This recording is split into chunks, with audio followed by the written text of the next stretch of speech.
Previously on the SMITE Minor League.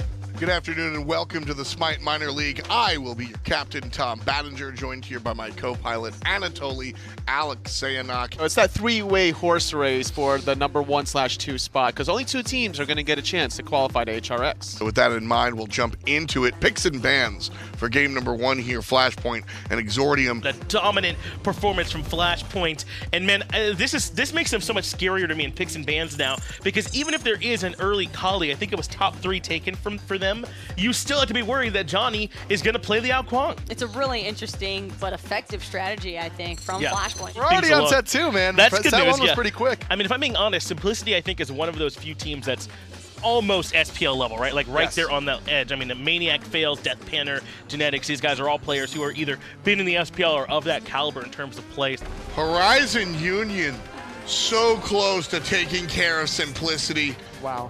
But so far at the same time. Simplicity down 8,000 gold, winds up taking it home, and the whole set as well. Armada's kind of been the de facto #1 team for a long time if you haven't watched, and if you have watched, Hype Unit is kind of taking that away. They've become this kind of de facto team. Well, I feel like it's impossible to look at Armada and not expect Sparks to fly wherever Baskin is going to be headed, and it tends to be Soul Link because that's what he's been playing. Since the very first week of the SMITE Minor League, we can say that Armada is not the best team in their region. I mean, how do you ever argue against it at this point? Hype Unit is the team to beat in North America. And it should be a close one, Taco, because both Exilium and Cryptic have struggled so far this phase. Definitely had their own fair share of problems trying to find even grounds, but this could be the foothold that both of these teams are looking for to start trying to climb their way up those standings. At the end of the day, hesitation can be important. Sometimes you need that time to make a decision, and that's what we call that wisdom. But when you make the wrong choice and you hesitate there and it all kind of crumbles, that's what we just call being afraid. But now we've got a pretty divided, I think, SML, at least for the North America side of things. 5, 4, 3, 2, 1. If you want to win games in the minor league, don't start your name with EX. That's what we've learned. Exilium and Exordium struggling so far.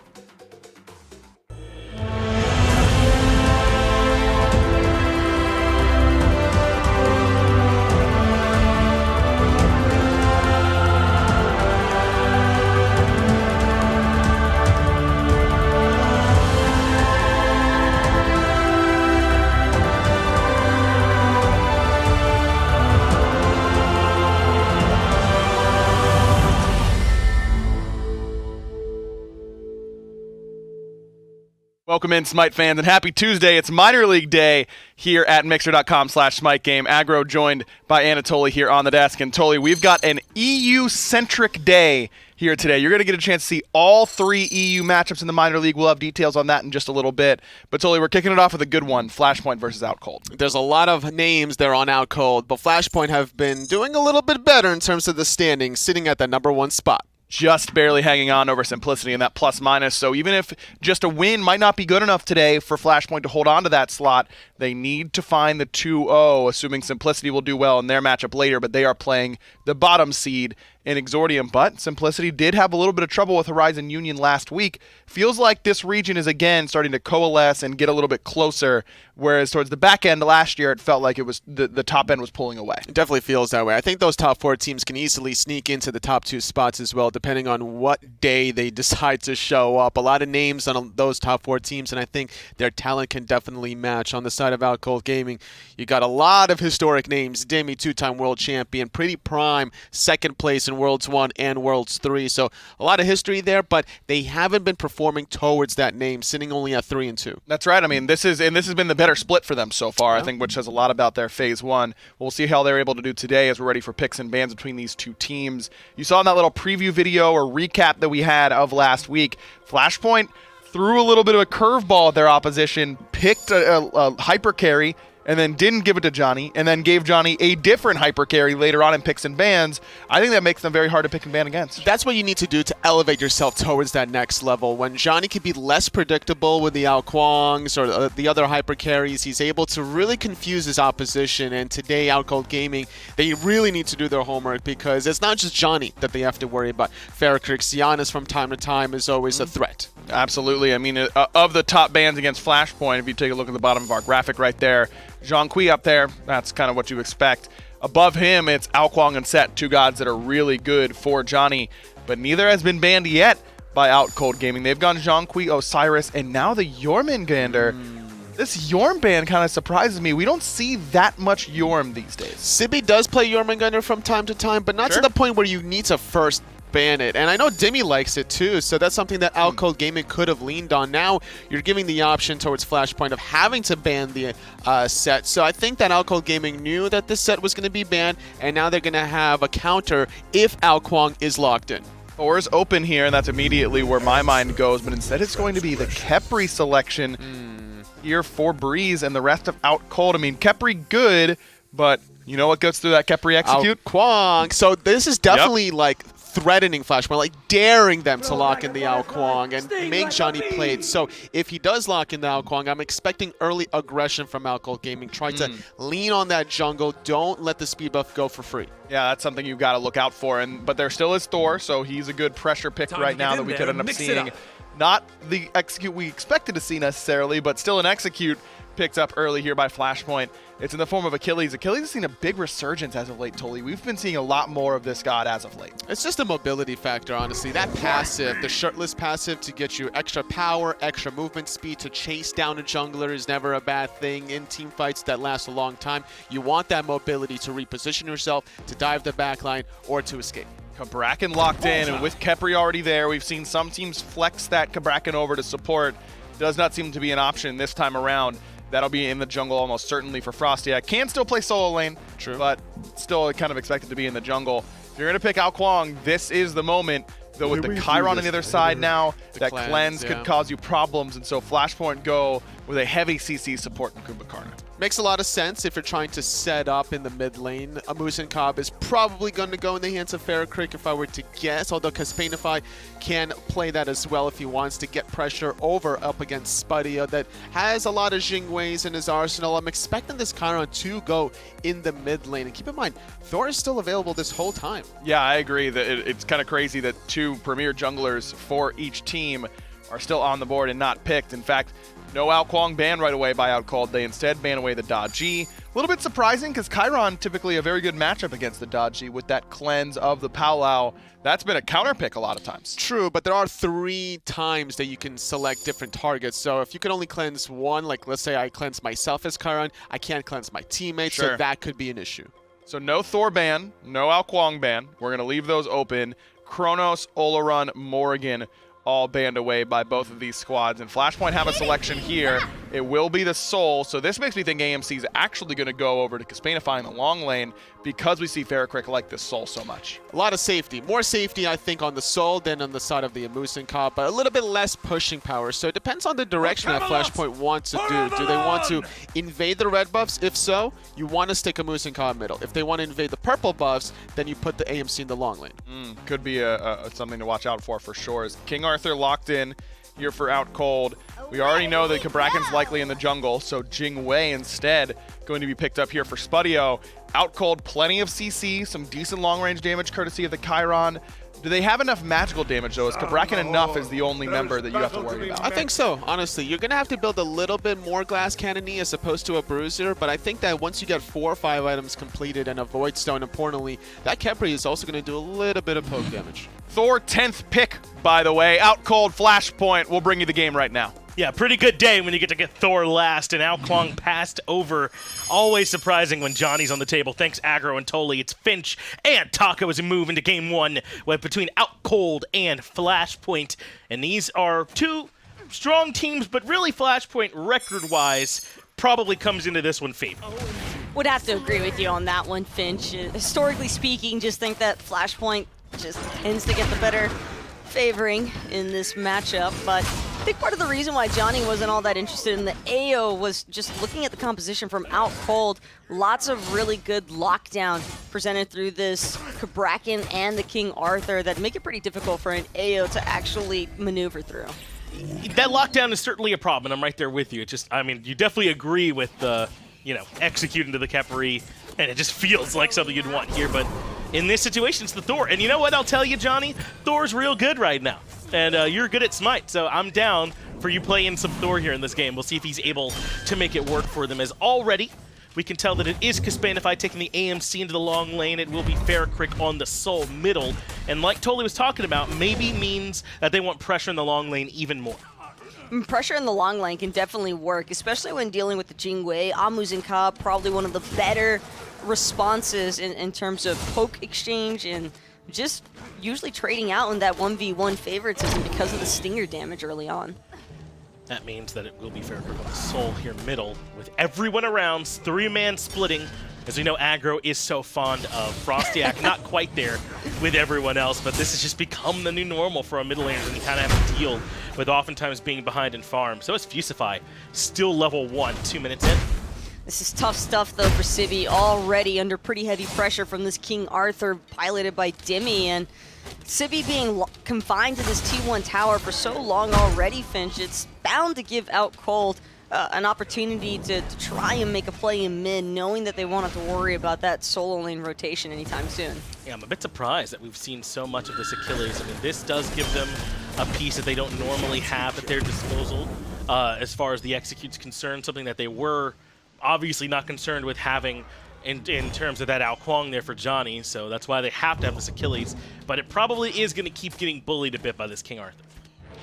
So both of these side lanes for Outcold definitely off to a pretty good start, because Spudio not really losing out all that much in terms of creep clear potential against Kespainify. I don't think this Muzen is getting the pressure that Flashpoint were initially hoping for, but things could definitely change at any moment. I feel like it's that awkward tension on the map right now, Finch, that I'm really reading between these two teams. Yeah, I mean, both these teams are content with farming here. No one's drafted a composition that has to fight you, pre-level 5 or anything like that. These gods and players are all perfectly fine biding their time here for a little bit. And Soul, I know we were talking about the difference between Soul and a Muzen pressure here in mid, but Soul is still plenty of clear and pressure on her own.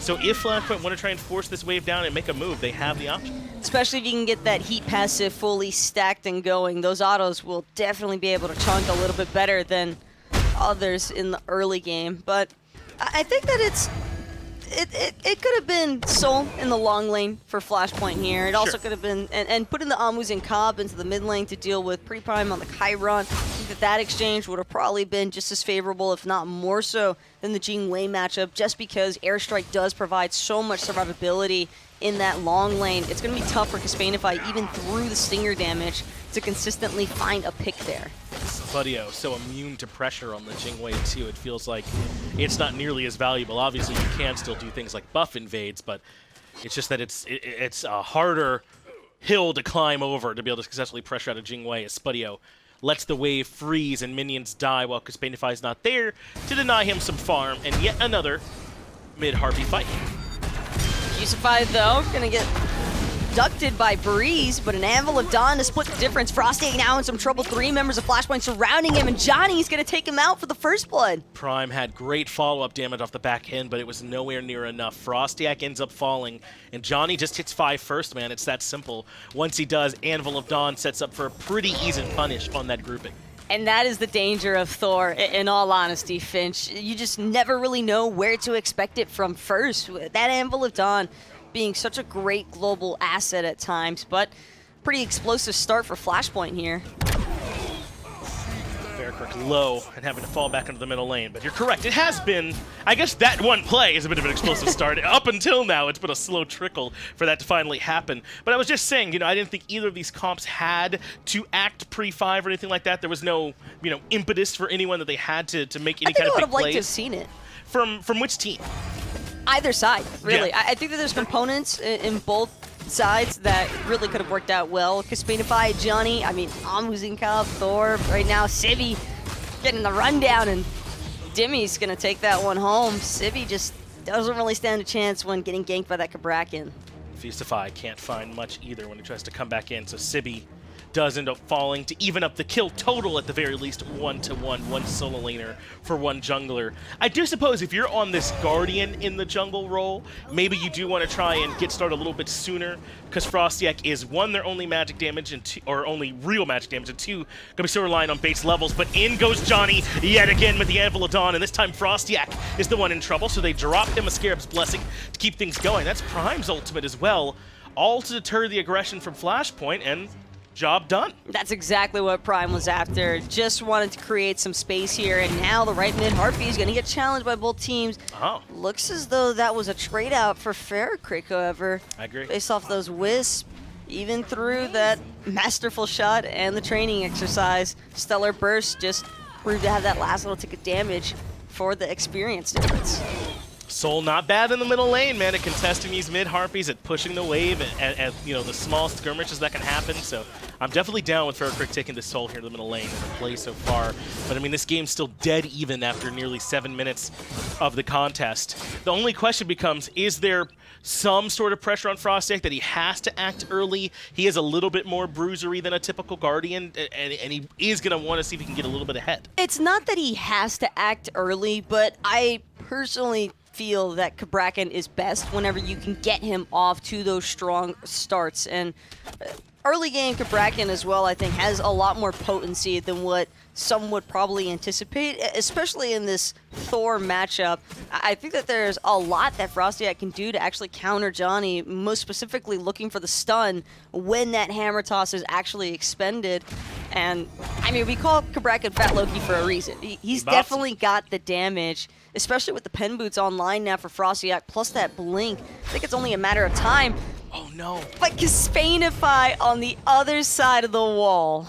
Unfortunate. That's exactly the matchup that you want, too. You want those Cabrakan walls for the Muzen Cobb in particular, who has really no recourse when he's in them.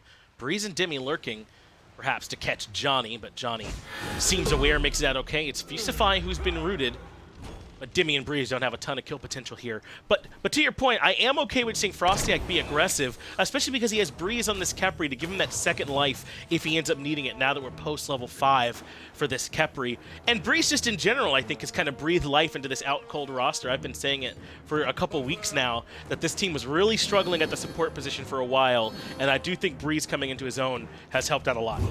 And he just continues to get better, in my opinion, Finch. I think that this is just a player who's relatively new to the competitive scene, but this is pretty much his tryout season, and I think that he's done a fantastic job so far, at least filling the bill of what Outcold Gaming needed in that support position. Yeah, and I don't think it was an easy job either. I mean, coming into Outcold, a roster with names like Dimi and PrettyPriMe and Spudio on it, it's a lot that you got to make sure that you're living up to. It's very easy for you to get all the blame if things aren't clicking the way that expectations might have been there for the team.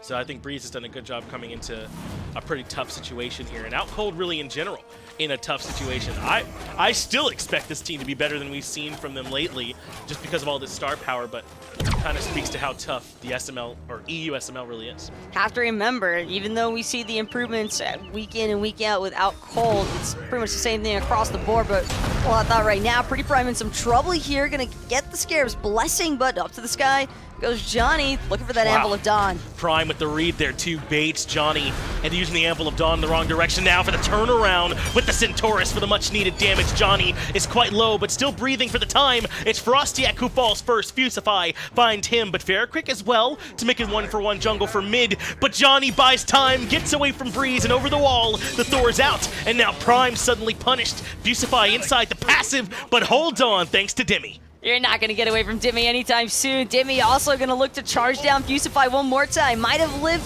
the first time because of that Kumbha passive, but there is no second chance when you got the king right behind you. What a fight, man, and that starts really with, I think, Dzoni not being able to quite lock down PrettyPriMe with that ultimate, the Scarab's Blessing, but so much time to start the fight off. And that's exactly what Outcold were looking for through this Khepri play. Even though Sibi's on that Achilles, you've got to make sure that you're still alive to try and utilize that Fatal Strike throughout the engagement. But PrettyPriMe being made the initial focus is the main reason why Flashpoint just come out of that short-handed. Spudio might be on the wrong side of this one. He is able to loop back around and has FrostiaK rotating in, so Kespainify thinks better of that one. He's lost the stinger, but looks like he picked it back up, so it'll be back before too long. The instant turnaround, though. As soon as you see the jungler around that corner, it's just like, oh, this is my time to get out of here. Oh, you went and got your big brother, huh? Okay, I see how it is. I'll go then. That's fine. Come fight me later on your own. Whew. Breez putting in some damage against FaraKrik. FrostiaK now looking to chase him down. Disapparate's only going to last for a couple moments longer. Centaurus as well on the money, but no target left. FrostiaK already deleting FaraKrik's existence. Nice timing there, as now Sibi's in some trouble on the right-hand side. Able to use the Fatal Strike to reposition. Wants to stay in the Tier 1, but Dimi has the read of exactly how much damage he can take, but he might be in trouble. Fusify is on his way to this one to try and prevent his back. This is a little scary now, though, Finch, because Outcold have this 5-0 King Arthur. Well, about to be 5-1. Huge bounty for Fusify to pick up there, but on the Kumbhakarna, without a doubt, best trade out possible for Dimi. Yes, it could have gone to 4 worse targets, and it did not. So you're not feeling too bad about that one, I think, if you're Dimi after that exchange. But as you were saying, a King Arthur that has a big lead, I mean, we saw what Wolves did with it yesterday, right? You just don't want that, as Spudio has the airstrike forced out. Got to love Jing Wei. And Dzoni now, though, with that airstrike having been forced out successfully, can definitely look to revisit this duo lane. So I would expect Spudio to probably play a little bit more reserved until he knows exactly where Dzoni is at up until that cooldown is over. But keep in mind, Spudio does have the Purification Beads and the Aegis, so it's not exactly like his life is over if Dzoni does choose to regank that duo lane. But you were saying you wanted FrostiaK to be more active, and he absolutely has been. It hasn't panned out every single time, but he's been across the map, making sure that people can't play the way that they want to optimally. They still have to kind of keep their ear to the ground and be wary of this Cabrakan showing up at any time. And he bears a huge burden as the primary magic damage dealer. He's got to make sure he's putting in the work. Something else I really like about this Cabrakan jungle, at least for the early game phases, Finch, is the fact that it's so tough to itemize against a magical-based jungler. Even looking at Sibi's current build, went for the Glad Shield, now trying to invest towards that Blackthorn Hammer, and yeah, it's going to be a decent HP boost, but there's not really much in terms of magical protections for this Flashpoint roster so far. I just feel like it's only a matter of time before we see FrostiaK just continue to evaporate these carries and even some of the frontlining members. Now, my question is, can FrostiaK continue to bear both those burdens? It feels like in a lot of these fights, he's not only the one that's meant to do a lot of the magic damage, but he's also the initiator. Is both those responsibilities really on FrostiaK's shoulders? We might have to talk about it later. There's a lot of action kicking off. Sorry, Taco. As Dzoni tries to get up into the air, but can't even make it. Frosty deletes him. It looks like Fusify's about to be next. PrettyPriMe still has the Centaurus if needed, but Fusify already getting chunked down so heavily from that tectonic plates alone. PrettyPriMe gonna get the last hit on that one, and Fusify joins Dzoni back at the fountain. Now all 5 members of Outcold left to their own devices, and it's Gold Fury that they want next. And why not? You've got Dimi level 15, the biggest guy on the map to zone FaraKrik. This is more than zoning. This is full-on harassment. FaraKrik drops. Outcold grab the Gold Fury at Flashpoint. Can't even take the Pyromancer in response. This map belongs to Outcold. The staggered respawn timers can be brutal in this mid-game portion, Finch. Sibi's trying to do what he can to look to challenge FrostiaK and Dimi, but they're just so tanky. Breez looking for the root, won't be able to connect, but Sibi loses the blink, and there's no hope of contesting this Pyromancer. Outcold just sieging the map outright. Yeah, man. They've played around their lead so well, in particular with Dimi getting off to a huge start over Sibi. But, I mean, you asked for FrostiaK to be more active. That's exactly what we've gotten from him. He's been everywhere on the map, catching out members who can't afford to move. Even Dzoni, without the hammer, is a bit of a sitting duck to FrostiaK's damage, and we saw it in that last engagement, helping Outcold get out to 10-4 kill lead, and now 4,000 gold in front. And you asked me, Finch, do I really think that the burden has to lay entirely on FrostiaK? But that last little segment of a team fight, it pretty much is all the answer you might need. Sure. Dimi, I think, can easily take up that mantle of being the initiator and leaving FrostiaK as more of that cleanup factor. And especially with the way that FrostiaK has prioritized his build, this is a pretty damage-dependent build right now on the Cabrakan. Even has that Book of Thoth in the 3rd item slot. That is not an item you typically tend to see in that 3rd item position, but it's just an outright power spike. at the base completion alone, even before getting those stacks, plus this addition of the Divine Ruin is a really smart pickup because there is a decent amount of self-sustain amongst the Flashpoint members, and Sibi in particular with that Glad Shield is not going to have a very easy time looking a frontline when he already doesn't have the magical prots, so he's already getting chunked by this Cabrakan, and now on top of that, the little bit of sustain that he might have had going from him is just gone. A nice build path there from FrostiaK. I wonder if this is kind of akin to seeing what Transcendence in that slot for junglers is.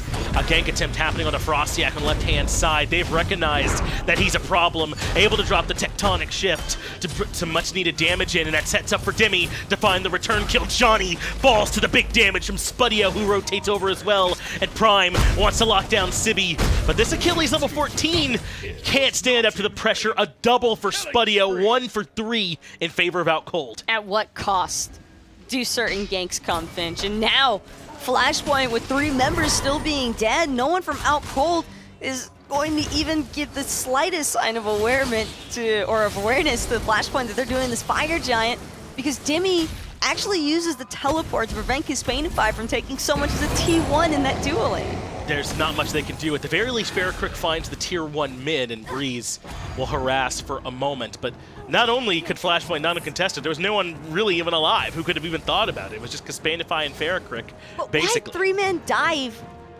for FrostiaK? Yeah, I'm not sure. That's probably the most confusing part in my mind, Finch. Maybe Flashpoint felt as though FrostiaK was isolated enough that they could kill him before it became much of a problem and get out, right. But all things considered, diving a T1 tower for as long as they did, they could have given it up as soon as FrostiaK survived the initial collapse. And I think that it just kept being in their minds one more hit away from being able to secure Frosty, and it never came as Fusify drops the epic uppercut. That does slow down Dimi and the ultimate wasted. It's just a trap you can kind of fall into sometimes, I think, and it hurts Flashpoint there.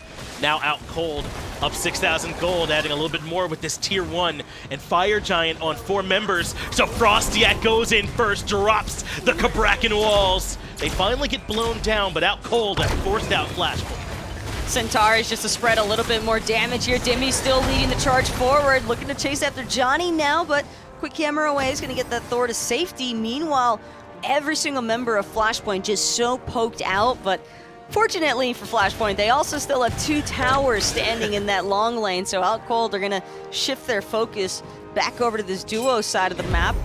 This Flashpoint heads back to the base to get a little bit more HP, maybe look to challenge on this next T2 in duo, but this is looking a little bit bleak here, Finch. It's starting to look rough, too, and Outcold had a legitimate lead because very little of it came from towers. It was just playing the map better and objectives. As up into the air goes Dzoni. I don't know if they're expecting him from this angle. He can get to the back of the fight relatively well. Does he want to be the first one in? Dzoni instead chooses to hit no one, and that's Anvil of Dawn baited out for free. Johnny's also level 14. If he lands on anyone from Outcold, he is dead instantly. He's just got to look for the hammer toss where he can to try and find some poke damage. Does have that Brawlers as well, so definitely wants to be able to try and apply that anti-heal proc just to help out some, but it's mostly just the levels that's really starting to hurt Flashpoint right now. Fusify starts things off with a 3-man mez. Not bad.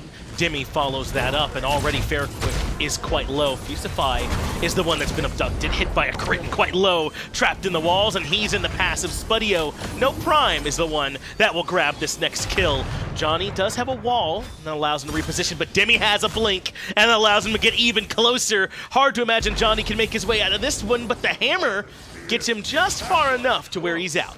Dimi, though, still perfectly fine to just come back to mid lane and stay zoning away any members of Flashpoint that might be trying to look back over this duo side. Not a single member had to really have much concern underneath that T2 tower siege.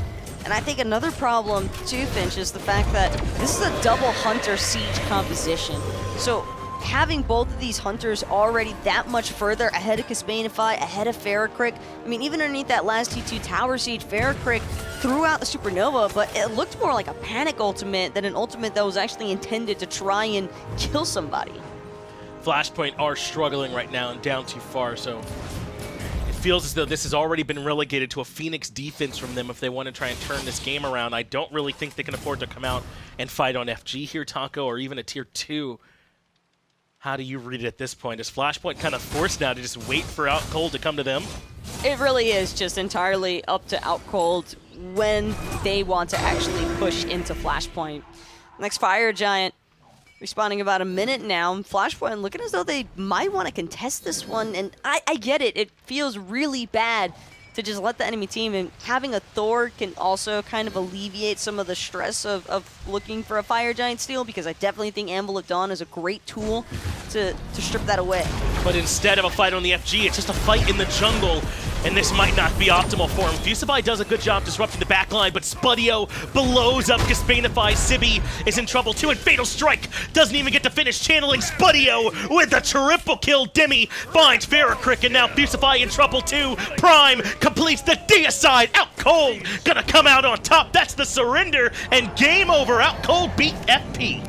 Flashpoint knew it was over. Why waste any more time? Outcold could very easily just look to siege it right down the mid lane there after the clean wipe. And, well, ultimately, I think that this was just Outcold coming through and playing a really strong game 1 here. I agree, and there's a couple of moments that stand out to me. There's the fight in the middle lane where FrostiaK ends up falling, but they find a bunch on the back end. The fight in right where FrostiaK ends up falling and they find a bunch of kills in the back end. Maybe it was a trend in that FrostiaK was looking too much like bait for this other team, and they ended up, unfortunately, spending a little bit too much trying to kill him. FrostiaK played his role perfectly. He didn't necessarily need to be the star of the show on this Cabrakan, just needed to get his damage out there before going down. Yeah, and it doesn't hurt when Dimi's 4 levels above his direct opposition, right? That makes the games a lot easier. It is Outcold that find this first win over Flashpoint. A bit surprising. What about game 2? We'll find out on the other side of the break.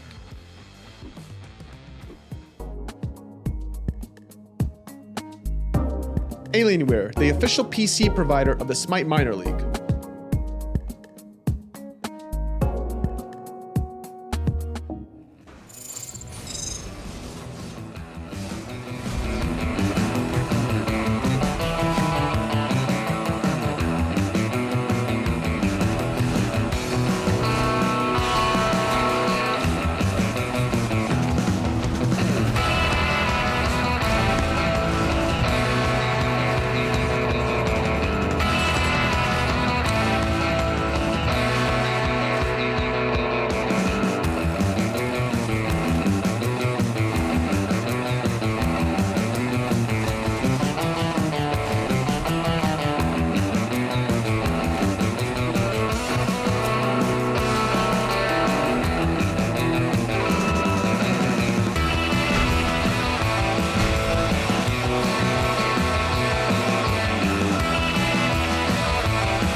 Welcome back to the Analyst Desk, everybody. An impressive game 1 from Outcold Gaming. Aggro joined by Anatoly on the desk.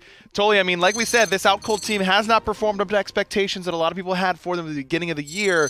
That's the team that we expected to see, really centered around Dimi and PrettyPriMe doing a lot of the heavy lifting. Definitely. They played around their draft very well. FrostiaK was hyper-aggressive on this Cabrakan, allowing a lot of space for PrettyPriMe and Spudio to definitely free basic attack the whole team fights. There was one in particular around that 14-minute mark that I was kind of looking at the tier 1 mid tower where PrettyPriMe had his power spike of Transcendence halfway stacked up, not too much defense on Dzoni, not too much defense on Fusify. They get caught really out of position there. Dzoni gets absolutely blown up before the Anvil of Dawn, and the rest of his team fight just going the way of Outcold Gaming. I mean, FrostiaK was great. He got first blooded in this game and still managed to make a huge impact in this one. PrettyPriMe was consistently dealing great damage with that Centaurus from a distance. And Dimi, I mean, his rotation in that early team fight around Outcold's back harpies, you saw a little bit of a preview of that during the in-between replay. He got up to a 4-0 start, and never relinquished it. He was huge all game. That's true. He ended at 8-1-5, a part of around 66 to 70% of his team's total kills from that solo lane on the King Arthur. A great performance out of him, but then to end the game without any single deaths from Spudio Jing, also an impressive factor. He was able to survive a lot of these engagements. I think that the backline was protected because of how aggressive FrostiaK was on the Cabrakan. I thought picks and bans were very interesting in Game 1, so I'm excited to see what we've got in store for Game 2, because this Thor 10th pick for Dzoni ends up not really doing a whole lot of anything. It sets up the first blood, and then doesn't really do anything after that. I still have a lot of hopes for Flashpoint, though, because the last time these two teams faced off was in Week 2, where Flashpoint did claim that 2-0 victory. But now that we're in Week 6, they're going to need to do a different array of strategies. Certainly something has to change with what we saw in Game 1. Let's see what it is in Game 2 as we are ready for picks and bans. I mean, 21-minute Game 1 in Outcold's favor was impressive for sure. And Flashpoint going to go into that first pick position this time around. The first pick, Khepri for Breez, I thought paid off pretty well. It definitely did. I think that he put himself at the right place, the engagements with the Abduct, the peels as well with the Rising Dawn. It was really good work out of Breez. I think that something that Outcold Gaming should either try to replicate, or maybe Flashpoint could take a page and take it for themselves. Isis banned away by the first pick position, which is a bit interesting to me. I feel like Isis is definitely the god that most teams want number 1 overall, regardless of what they're giving up, it feels like a lot of the time. As a Chiron ban comes through as well here for Flashpoint, really saying they want to take away what Prime had in the mid lane. Yeah, it feels that way, right? Like trying to take that option away this time around, because it was set ban from Outcold Gaming in game number 1, so this time it's going to be Outcold Gaming again in game number 2. So Jormungandr, a little bit too early, I think, in the prioritization. Could be. It was banned away last game by Outcold. I do feel like if Dimi's going to go back to King Arthur, this is one of those gods that you want in that lane matchup. A lot of times King Arthur wins the lane by consistently hitting you with Excalibur's Wrath, knocking you up, doing a whole bunch of damage. Can't really happen to Jorm, so that means it's usually a pretty good matchup for him.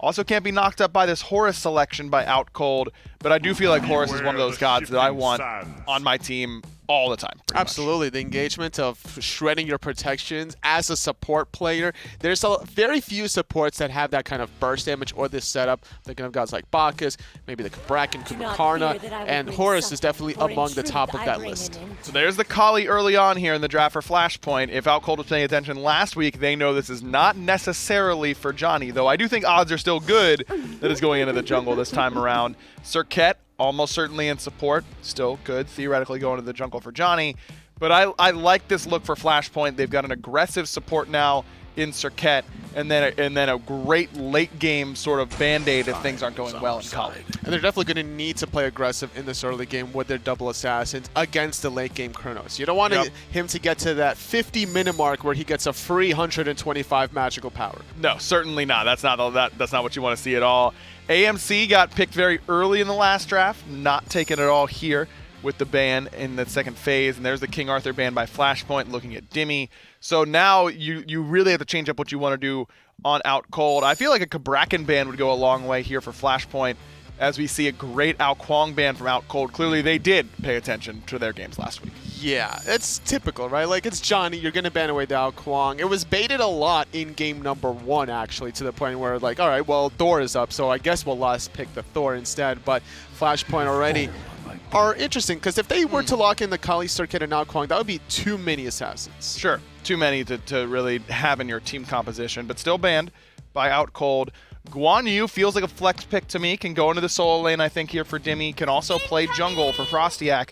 But I'm a little bit worried about being too physical heavy here. But I guess if you have Horus and Guan that's so much protection shred, that you don't have to worry too much about being 4 physical. You can definitely still go Jade Emperor's Crown if you really want to, the Witchblade to deal with some of this physical options. But I think it might be an interesting fact to note that the Morrigan will have double Serqets, double Kalis. Yep, both of those seem pretty good to me. Great transformation options here. Jormungandr, another very good transformation option in order to get out of danger. I love this Morrigan selection as Thor again falls the 10th pick, but this time it's going to be for FrostiaK on the other side. So it is a 4 physical composition here for Outcold. Do you like their chances at winning 2-0? Yes, I do. I think this Chronos has a lot of freedom to do what he wants, to sustain from Guan the setup with the Thor, and then the follow from the Anhur. The long-range poke potential from OCG is really high. Gotta see Dzoni play a little bit better here in Game 2. I've got a feeling we might get just that. Finch, take it away. More than happy to, Ryan. Appreciate you both. It's me and Taco yet again. And I think I agree with you. Johnny having 2 somewhat off games in a row, I don't think are likely. But for what it's worth, I don't think that the Kuang, like we were having that discussion going into it, the Kuang versus the Thor in that matchup, I don't think it would have fared much better. And honestly, I think it likely would have fared worse even than that. So I do think the Thor is probably the right call. As Fusify and Breez are both harassing the enemy junglers, but FrostiaK has some backup in Prime.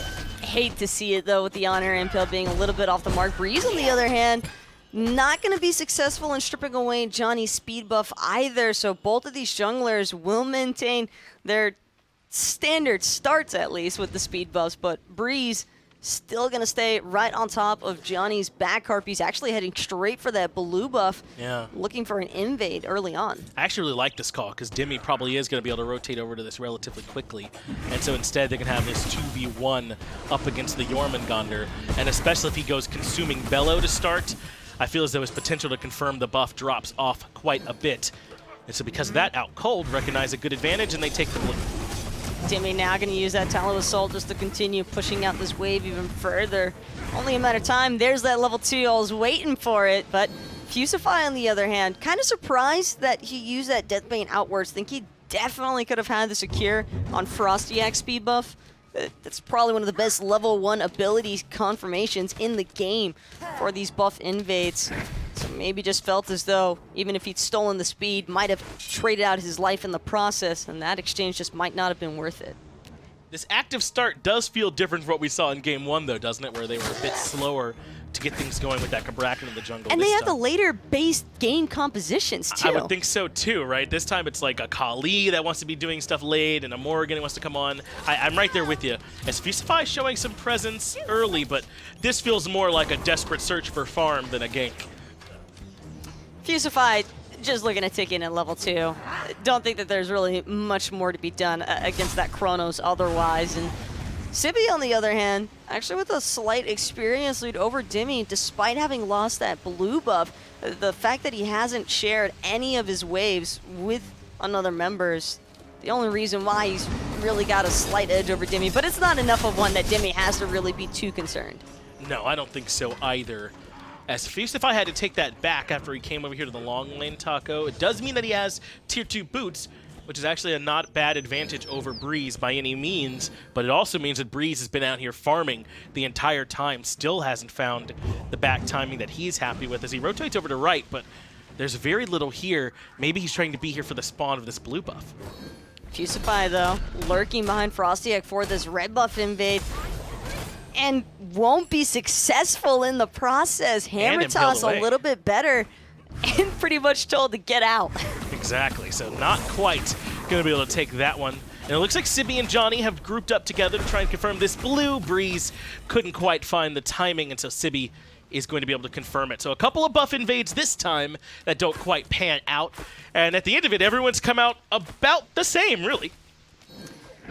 No one level 5. Well, I take that back. Spudio actually going to hit level 5 first of all, but long lane farm, by the way. Not enough levels in the mid lane just yet for either side to really get too aggressive with it. Johnny, though, going to lose the purification beads.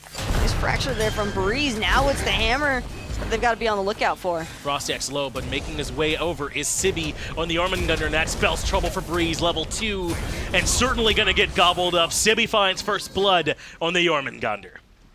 A little bit heartbreaking there for Breez, considering that he's still only level 2. He spent so much time trying to flood this map with pressure off the Horus support that it's kind of gotten too caught up maybe in that invade and buff secure. Might want to look a little bit more towards those lanes to soak some XP just so we can have a chance to hit level 5 in the first place. That's a good point. I wonder how much rotating over and trying to steal that blue buff and not getting it has kind of hurt his curve at this point. That's the risk you run with this strategy where you're, putting the supports out there trying to slow down other members on the map instead of just dedicated to their own farm, and it ends up hurting Breez a little bit. Though I don't know if being level 3 changes that a lot. Maybe he has the additional dash and makes it back out of there, but in the end, he ends up falling. It's mostly just the fact that Fusify is probably going to be ticking in at level 5 first. It's not easy for supports to find farm on the map, especially nowadays. True. Competitive environments typically tend to be a little bit better because teams just have a better understanding of how to split their experience. evenly, but this Serqet, the last breath is what I really want to keep an eye on, and how it pretty much develops or influences the team fights as they happen, because I think that a good last breath onto Breez every single time this Horus looks for an initiation, or even Dimi, anytime that Guan Yu tries to come charging through on that Horus assault, it's just not going to be as effective if you have to worry about that pure anti-heal option on top of you. It's a big disruption from Fusify, but I don't know how much he can handle frontline duties on top of it. And Sibi, very often we see these Jormungandrs in the solo lane build a little bit more bruisery than full-on tank because you need that damage from him so much. So we'll see what the call is. Maybe FaraKrik will be changeling into a Guan or something and adding a little bit of extra frontline for him. Or maybe it's just all in. Kill him. We'll have to see how Flashpoint chooses to play it.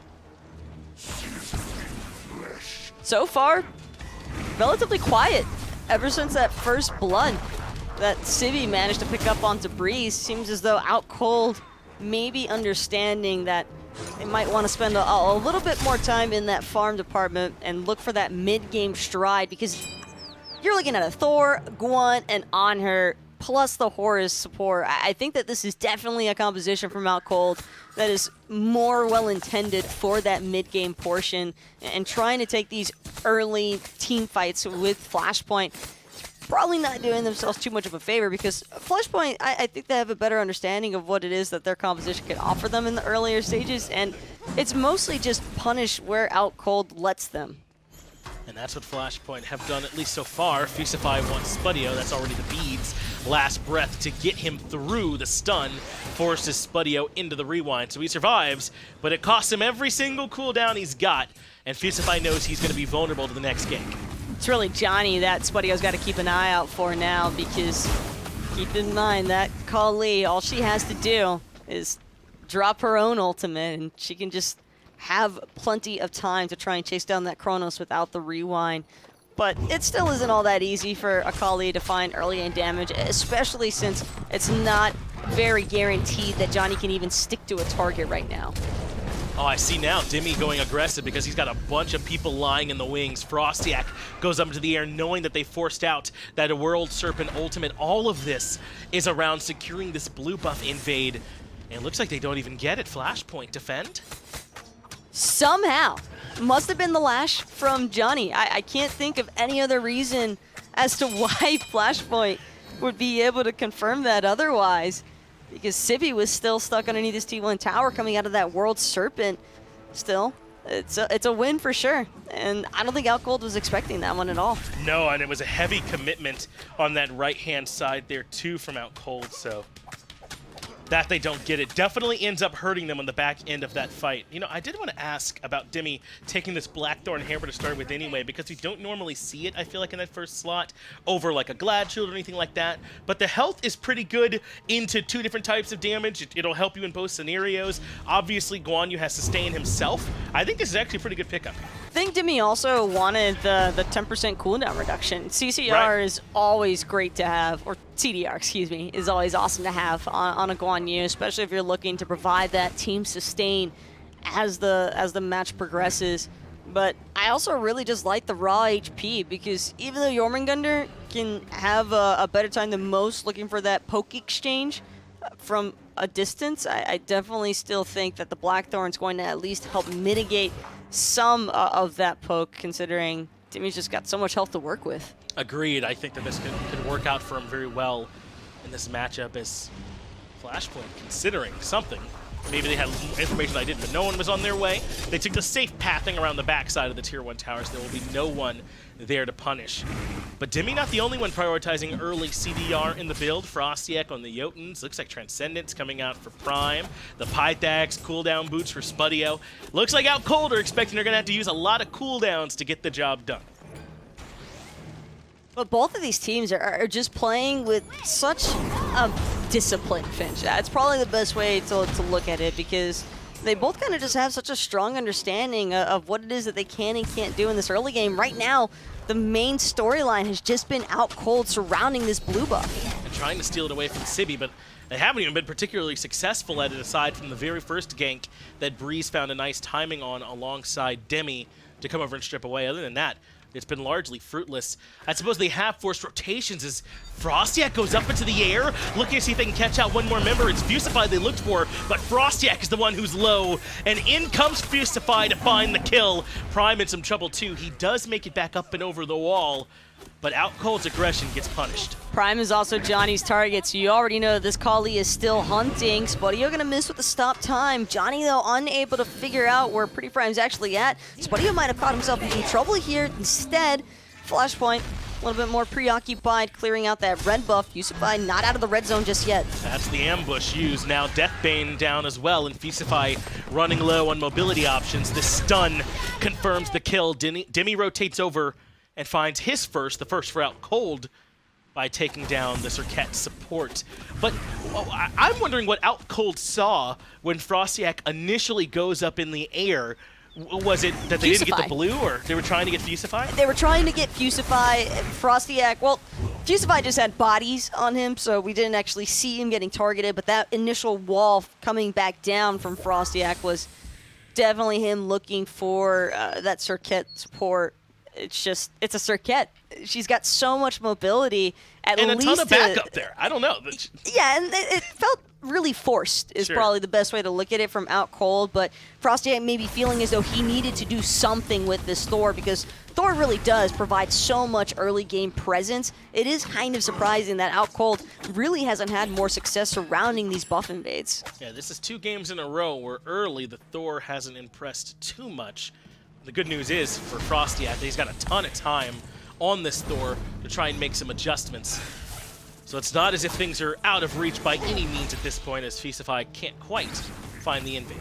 Fusify might have heard FrostiaK charging that Anvil of Dawn. Now Frosty's going to have no target to find home, so instead he'll come crashing right back down onto those oracles.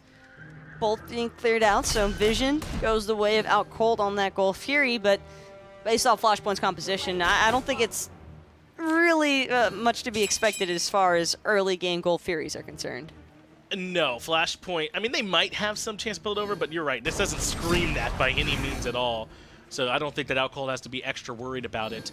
As Flashpoint are trying to be in position for this next spawn of the red buff, Fusify has blinked in aggressively. Now he's stuck on the other side of the wall, forced an ambush, but somehow it's Breez who melts. Fusify does eventually get caught up to by Spudio to make it 1-for-1, but a red buff defended. Not sure that Fusify needed to drop the last breath on top of Breez there.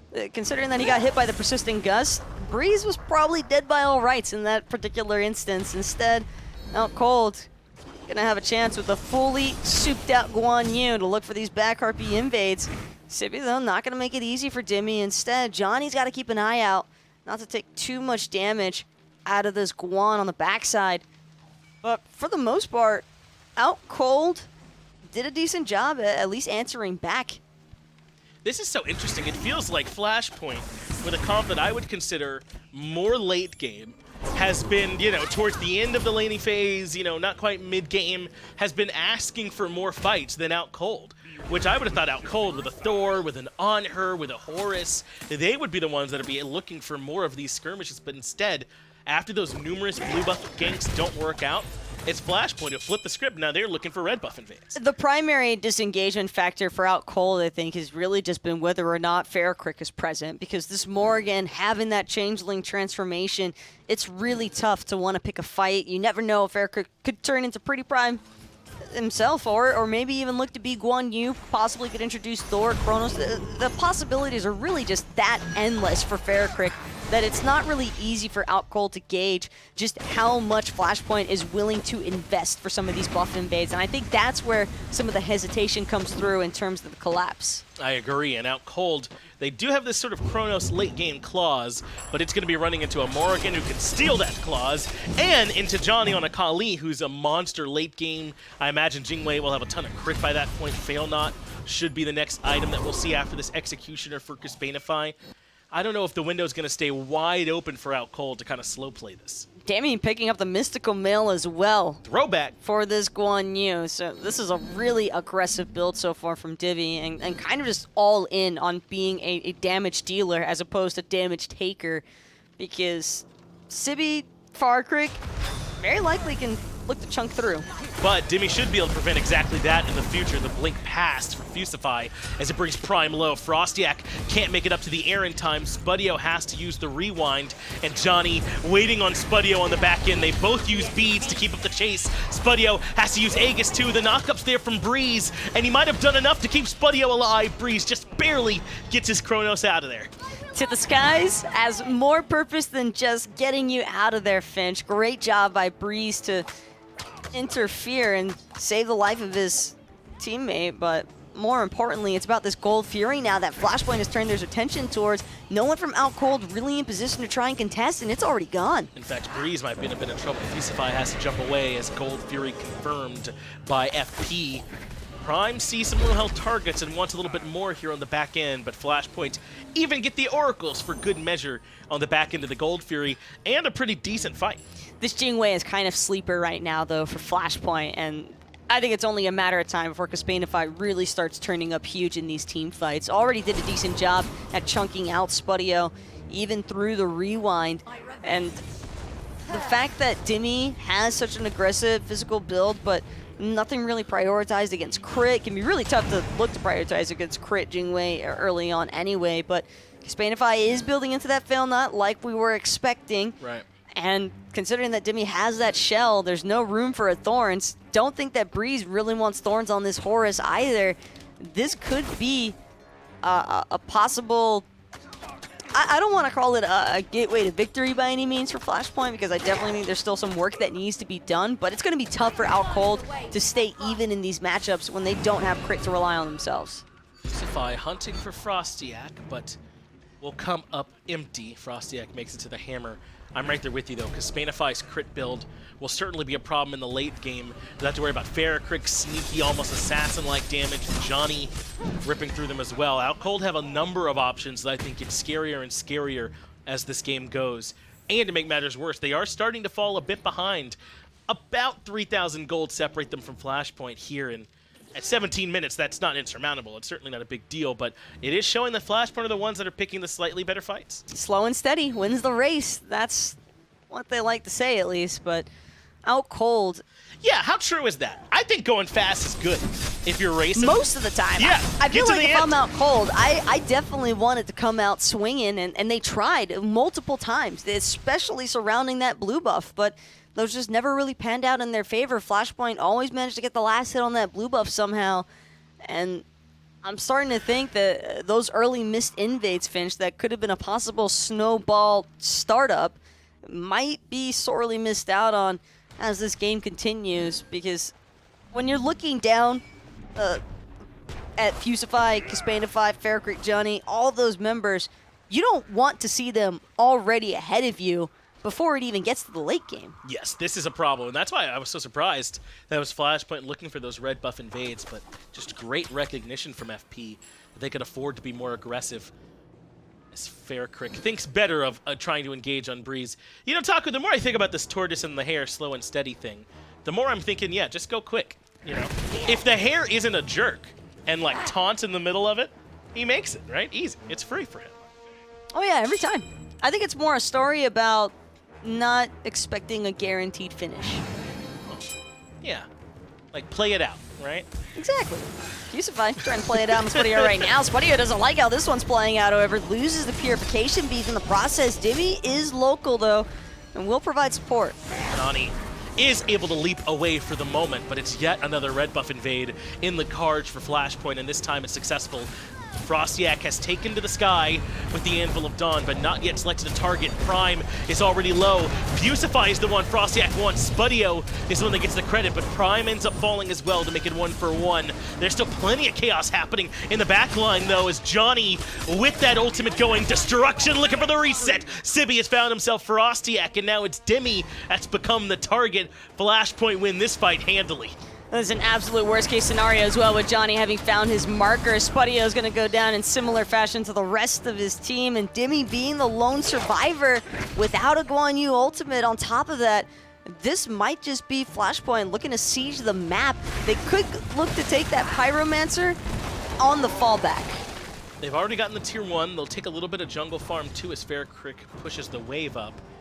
Looks like Pyromancer not yet on the menu. They grab mid Harpies, and now they make their way over towards Pyro. Guan Yu should be there in time, piloted by Dimi, to at least disrupt this. So Flashpoint might have waited a bit too long to start this up. But they've got Fusify rotating on the back end, but Dimi's already done his job. He's out of there. Dimi's already managed to prevent Flashpoint's initial pulling of that Pyromancer, but some good farm across the board to every single member from Flashpoint and a decent amount of money to spend considering the bounty from the kills they just received and the farm that they were able to clear out from Outcold's jungle. It's only going to put FrostiaK even further behind this Kali. And again, we've already been over this, how much you don't want to see a Kali ahead of you before it even hits the late game. But Johnny's level 18, Finch, and ever since the addition of this Hasten Katana, it's just been rough for Outcold's carries or even the front line to try and disengage because there's just not enough hard crowd control to prevent Johnny from staying on top of his targets. It's not enough at all, and now that Flashpoint made to the point where they are ahead with the later game comp, Sibi has to use the ultimate defensively, and it actually works. Outcold strip away the Pyromancer, but feels like a bit of small consolation as Kespainify takes down Primal on the left side of the map. But look at this from Outcold. They're going to start up the FG. Now, this won't be free. Sibi's right here and nearby, but it's a bit of a bait. FrostiaK comes in with the Anvil of Dawn, and Sibi ends up dropping. Now, FaraKrik comes in next and does find himself a stun. Gets some follow-up from Fusify, but Outcold are on the run, but Prime can't run fast enough. FaraKrik and the Horse chase him down. Johnny still waiting at the very end. Also, Dimi just riding around on the Horse. FaraKrik gonna push forward now in that Invis. Fusify gonna get caught up by the stop time, but still finds the last breath onto Breez. And Johnny being controlled by Breez here on the backside, but now that Johnny's free from the CC, he can beat and just start looking for damage. Spudio has to run, but isn't the target. It's Dimi, and Dimi actually finds the kill, so Johnny does not find the reset, and FrostiaK still alive on the backside. Flashpoint managed to slow this fight down a bit, but Outcold starting up the FG, baiting in Sibi, come out on top. And it wasn't pretty, but Outcold still come out on top. And the fact that they managed to actually kill Johnny in the process could have been catastrophe had Dimi actually gone down there. Even Spudio dying would have been enough, I think, to kind of turn things more into Flashpoint's favor.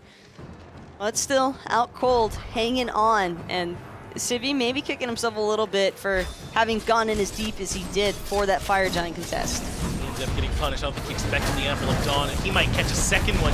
Still doesn't have the ultimate, and it literally just came up off cooldown. One of the problems there with Jorm, but FaraKrik finds a big stun. FrostiaK drops immediately. Kespainify trying to find himself some big crits, but someone needs to help FaraKrik out. He makes the big entry frag, but gets punished on the backside. Spudio is the one that gets kill credit. Flashpoint considering re-engaging, but I don't know. Looks like Fusify wants this one to keep going. Flashpoint needs this one to keep going because they've got Johnny, who's fresh out of base.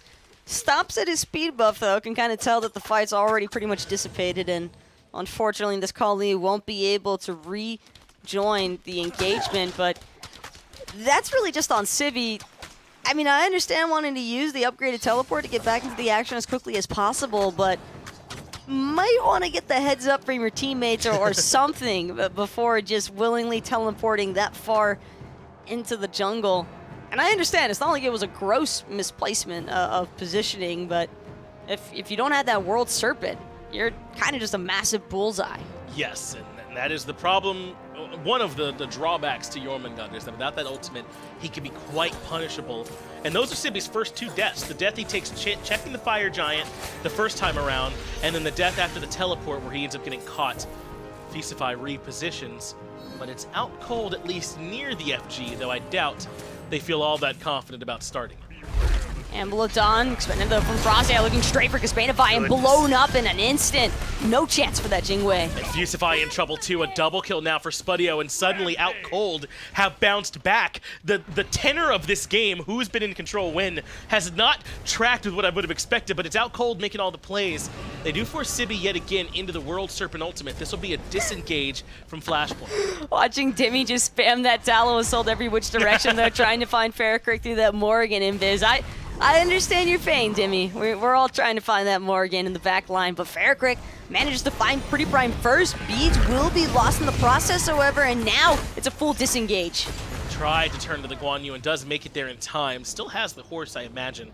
He'll want to use it towards the end to maximize the duration inside of this transformation, which he'll do. But that means that Outcold can now take the Fire Giant. Not uncontested, though. Johnny's nearby, and so is Sibi. So this is critical. Johnny biding his time, but they know that he's around the corner. Fire Giant low and Outcold are able to secure the objective. Sibi might just be toast in the process, Finch. Shows up and goes right back down. FrostiaK now going to go back to the skies. Johnny doesn't have those purification beads either, but off the mark with this Thor. Doesn't matter, though. Still catches out Johnny in the process. Destruction buys Johnny a little bit of time, but nowhere near enough to get him entirely out of there. And Taco, talk me out of putting this entirely at Sibi's feet, that this game has turned back in Outcold's favor, because I think these 3 deaths he's taken have been largely unnecessary. He's kind of looked like a large inter, but you know what happens. I don't think it's intentional, right? For sure, not. from Sibi. It just maybe a lapse of judgment 3 times in a row. It's hurt this team. I really think it has. That's when the things started to turn back. But I want to give Outcold credit for even making the call to at least bait FG and pull the flashpoint in. This has definitely been Outcold kind of just taking advantage of Sibi, and Sibi, I think, also not giving the level of respect that Outcold maybe needed, probably just assuming that he's a little bit tankier on this Jormungandr than what he actually might be, because he does have a decent amount of health prioritized into the build, especially with that kind of the Urchin, but without any stacks, you don't really feel the full benefits of this item, and I believe it was just recently completed as well. But I don't even think we've really seen the Thorns being expended in each of these deaths from Sibi. He's kind of just gone down and understood, hey, I'm just dying here now. Yeah, it's just been a couple of plays that I think maybe you have to make that's hurt him. You have to come in and check the Fire Giant, at least some, to know that Outcold are on it. And he teleports back in again to make sure they're not doing the FG. And the third death is to make sure they're not doing FG. It's just Outcold kind of pulling at those threads and Flashpoint not responding properly. I think there's definitely better ways that Sibi could have approached it, but it's always easier from the overhead view after all. And it's not as though Flashpoint are out of this one by any means. Keep in mind, they still have a Kali, a Jingwei, and this Jormungandr can definitely serve his purpose. Right now, it's all about Outcold on the engagement in mid. Yeah, this wraparound play from Flashpoint was read by Outcold, but how well can they fight now that they're on even terms? Breez has used the ultimate to reposition, but going in aggressively is FaraKrik on the Guan Yu, but FrostiaK finds a 2-man stun, and they want Kespainify. Airstrike allows for the reposition. Sibi finds a knockup, and FrostiaK's in trouble. FaraKrik cleans him up. Johnny eliminates PrettyPriMe. Aegis keeps FaraKrik alive, and Dimi can't do enough damage. All of a sudden, Flashpoint can keep on pushing and are winning fights. Johnny now still waiting for his turn to re-aggress. FaraKrik also making sure to back to the Titan doesn't take too much damage from these fire minion waves that have started pouring through from that Siege right side Phoenix. But even now, Flashpoint not fully willing to back off entirely. This is a 3v5. Keep that in mind. Even with FaraKrik in the opposite lane, it's still a 3v4 that Outcold can't really afford to try and look to siege this T2 with Spudio on. I'm very surprised at how aggressive Outcold are playing here now, and they've got to be careful. They're in danger getting collapsed on. Johnny on the backside, Fusify right down the front, and coming to join here is Sibi, but Johnny gets blown up right away by Spudio. They know this Chronos is starting to swing. Dimi stays on Kespainify, and the Jingwei doesn't have enough damage to deter. FaraKrik is way on the back end of this fight if he can find his way in, but Outcold had the right read. Flashpoint are just wasting time now, though. This is precious Fire Giant time that Outcold isn't getting a chance to siege with. And even though they've taken one Phoenix, it was easily the best Phoenix for Flashpoint to lose because it's not going to completely ruin their chances of challenging that next Fire Giant respawn.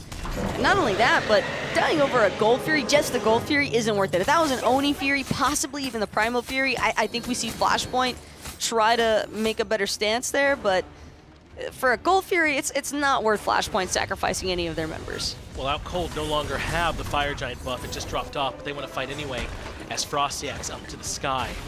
With Flashpoint this disengaged, I don't know that Anvil of Dawn will find a lot. FrostiaK will try and come further back to maybe not give away any information, but I imagine Flashpoint knew, and that is the Tier 2 tower down. This has largely just been a clean reset, though, for Flashpoint. Ever since they found those initial picks onto PrettyPriMe, and really it's just taking out PrettyPriMe, because even though you would expect Outcold to still have some push potential with Spudio, it's tough for a Chronos to be the sole member trying to attack that Phoenix when there is so much heavy dive from Flashpoint. He has to work around the accelerate timing, whereas oftentimes, or not at all, Prime has to worry about anything similar. It's just so interesting. Flashpoint, we're looking for that wraparound play around the tier 2 coming to the front side to catch Outcold. Outcold read it and took the fight comfortably, but still ended up losing it. And then with the numbers disadvantage, they kept being the ones that are aggressive, even with the Fire Giant buff. Outcold clearly have a good read on how much fighting they can do right now. FrostiaK, though, with this Magai's Cloak proc, could be a much better tool at preventing Dzoni from just full kitting him into his death. Breez, though, looking for the knockout. We'll find it on the Fusify. Good time rift as well. Going to deal some decent damage. Now Fusify's got to get out of there. That's Fusify's last breath on cooldown, and Sibi using the ultimate here too. I don't know that this is a ton of value they've gotten off the back of it, though Prime and FrostiaK's ultimates are also really big, and those have been burnt as well. So both teams having a little bit of too much of a reaction, it feels like, there to the little scuffle they had around FG. But this is an enhanced Fire Giant now, Finch, and that's not going to be easy for either side to try and tackle. And Flashpoint know that Outcold, without a pure dedicated crit build, it's not going to have the easiest time bringing down this enhanced FG under pressure either.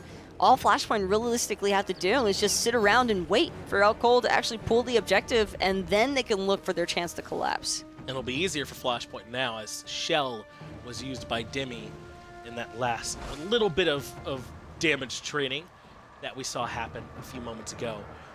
Neither team quite sure, I think, about who wants to be the one to start the FG, but as you said, with the enhanced version, I'd put my bets on no one. No one wants to start it here right now unless they can get a couple of picks.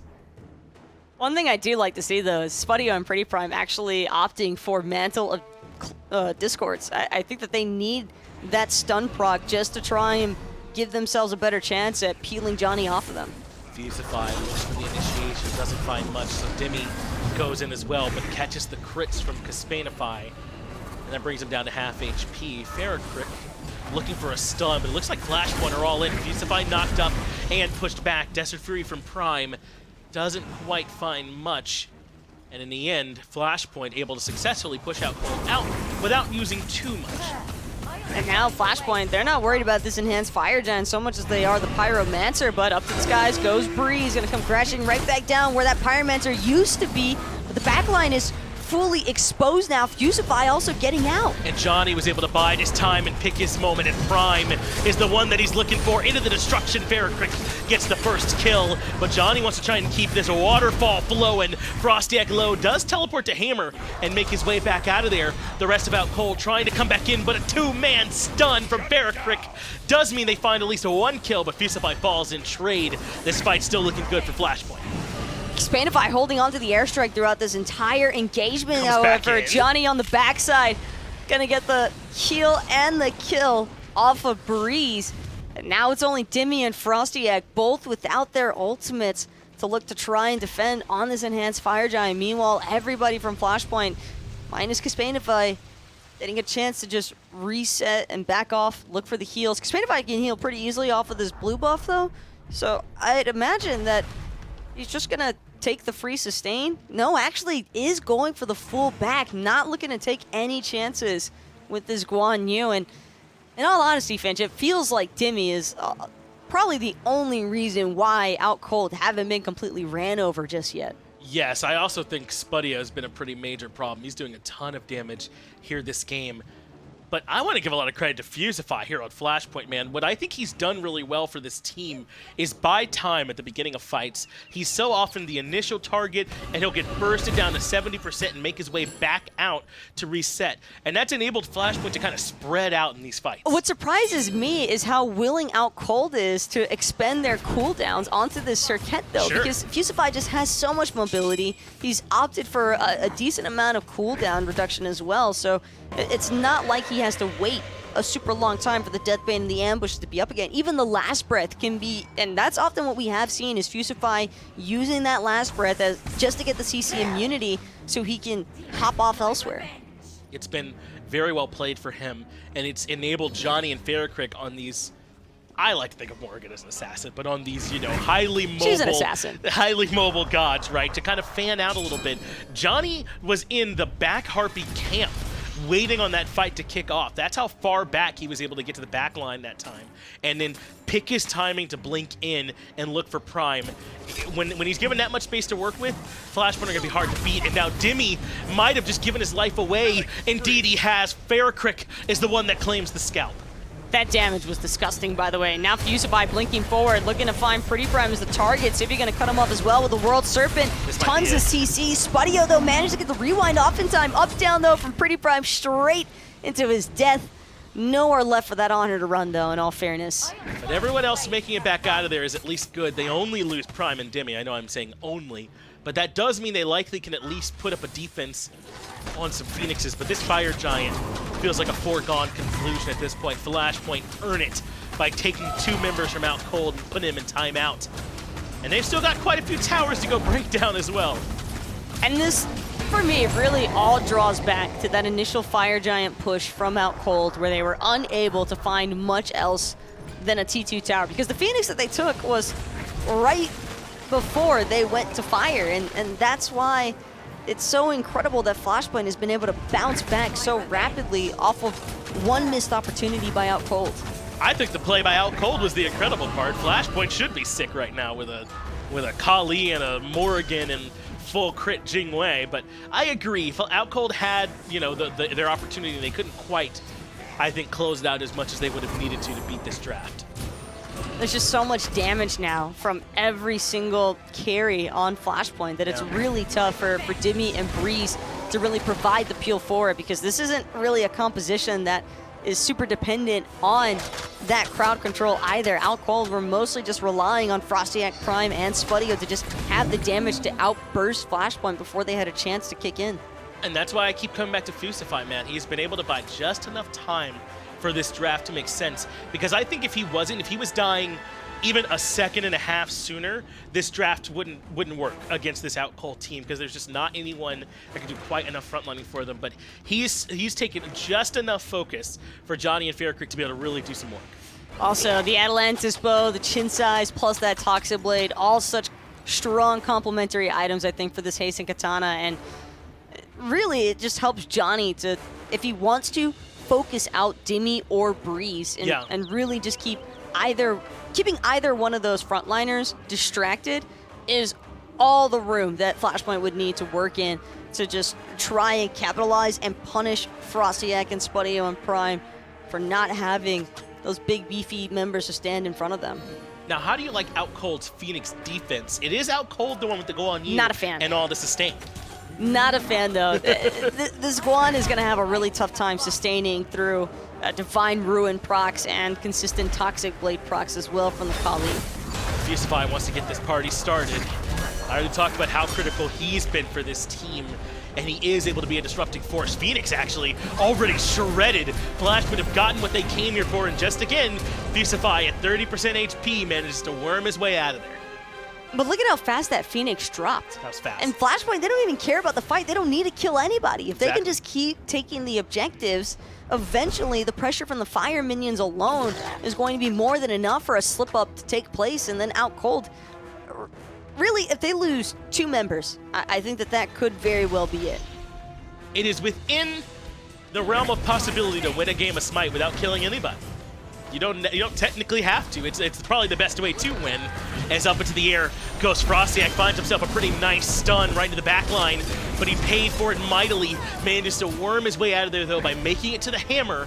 And Sibi gonna take this opportunity to teleport, but no, he won't make it out. Dzoni sees to that by jumping right to the back line. They get the ultimate out from Prime as well. Spudio does manage to rewind in time as Dzoni actually gets killed. I thought he was still in destruction. Prime hits him with the impale.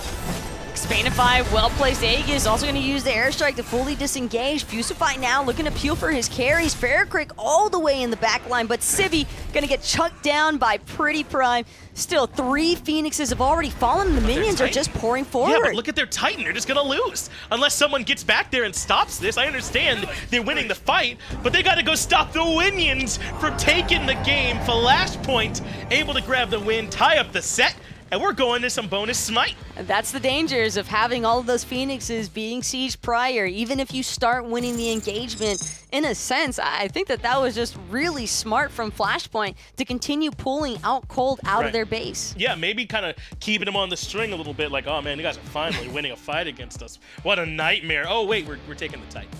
So yeah, ends up working out. Shout out to the Winions. They're able to get that job done. I think that is something you got to make sure that it's so difficult in that moment to have consideration towards keeping the Titan healthy and to properly be winning the team fight when you're just barely winning anyway. So it's tough. Yeah, I was definitely a pretty big fan, though, of Johnny's positioning in those last few engagements. Had a lot of patience on that call, Lee, and even though it's a harder pick to make work at times, and despite how well Dimi played on that Guan Yu, eventually Flashpoint just broke through. It looks like you were right about that Phoenix defense. Wasn't quite enough. We'll have our decider match, though, on the other side of this break.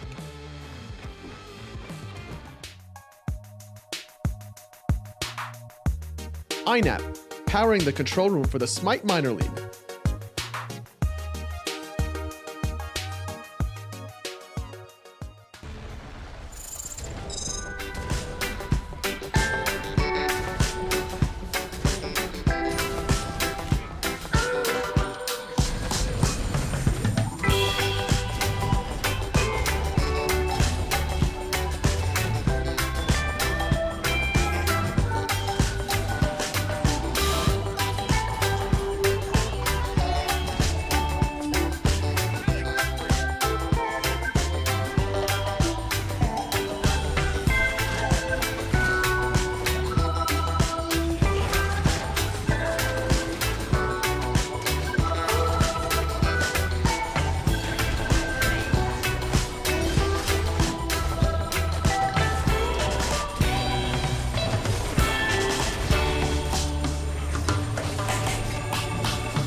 Welcome back, everybody. We got a Game 3 coming your way after a Flashpoint victory here in Game 2, despite them not doing actual damage to the Titan themselves. Aggro joined by Anatoly here on the analyst desk. And Toly, sometimes you got to keep the big picture in mind when it comes to these late-game team fights. It's all about the objectives. You technically don't need to get a single kill in Smite to win the game. You just need to have the Titan fall. But it becomes easier when there's less players standing in your way. Certainly the case here for Flashpoint. FaraKrik has a great game on that Morrigan. We said he's got a lot of great transformations. Certainly use them well. 7, 1, and 9 for the mid lane Morrigan.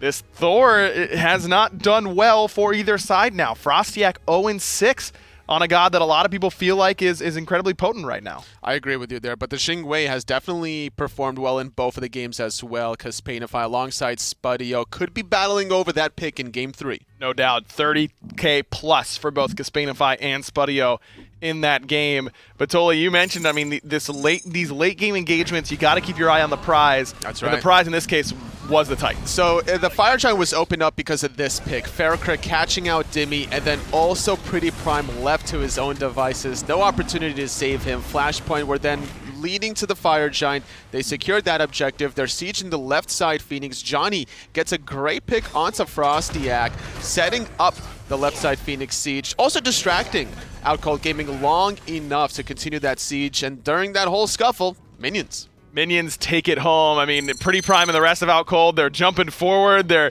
sieging in, trying to get Flashpoint away from their base. But the real enemy was the Minions. They are the ones that take down the Titan and force a Game 3. And I think picks and bans are going to be very interesting in this one, Toly, because 10th pick Thor both games, and both games it has lost. So I wouldn't be surprised to see a god that we normally see first banned not picked or banned at all here. That's a big deal. I think that could be the case. Maybe lean on more of your comfort picks, Susanoo for FrostiaK, maybe the Kuang for Johnny. But, man, that was a huge drop of the ball, honestly, from Outcold Gaming. Somebody needs to be on that call for communication purposes. And normally, especially like if you're die, like FrostiaK was the first one to fall for Outcold Gaming, and if I'm dead, you have to evaluate the whole situation, and you gotta look at the mini-map, you realize your Titan's falling, make that call. It's tough, man, because even if they retreat at that point, though, I mean, Flashpoint, they have such a weakened Titan in front of them that maybe they can just end anyways.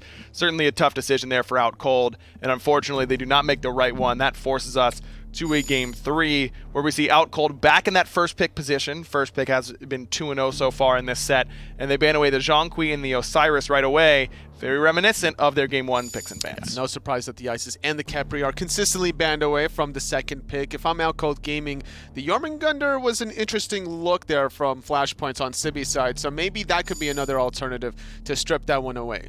Khepri was the first pick for Outcold when they were in the first pick slot last time, so that's why we see Flashpoint make this adjustment. Set is open as of right now, but it will get banned away by Flashpoint as expected. So now the Jormungandr is something that I would be looking at if I'm Outcold. That's been a pick that's been pretty hotly contested so far in the first 2 games of the set, especially with this Kali first ban, and indeed it will be the Jorm. We're going to see it again being played. I think coming out of Dimi this time around, Sibi had a good showing the last time. Being able to dive with that World Serpent for that kill onto PrettyPriMe was very annoying for Outcold Gaming. They weren't able to really stop the Fire Giant, or really get in there, being able to worry about all that huge knockup. King Arthur early in the draft here for Flashpoint. Normally, Jorm going to solo like you mentioned. Yes. Probably don't need to pick your solo laner that early on, especially in a matchup where King Arthur usually does not excel quite as much into the Jormungandr. So a bit surprised, but could also just be Flashpoint saying, we don't want to show the rest of our draft yet. We want to just see what Outcold is doing.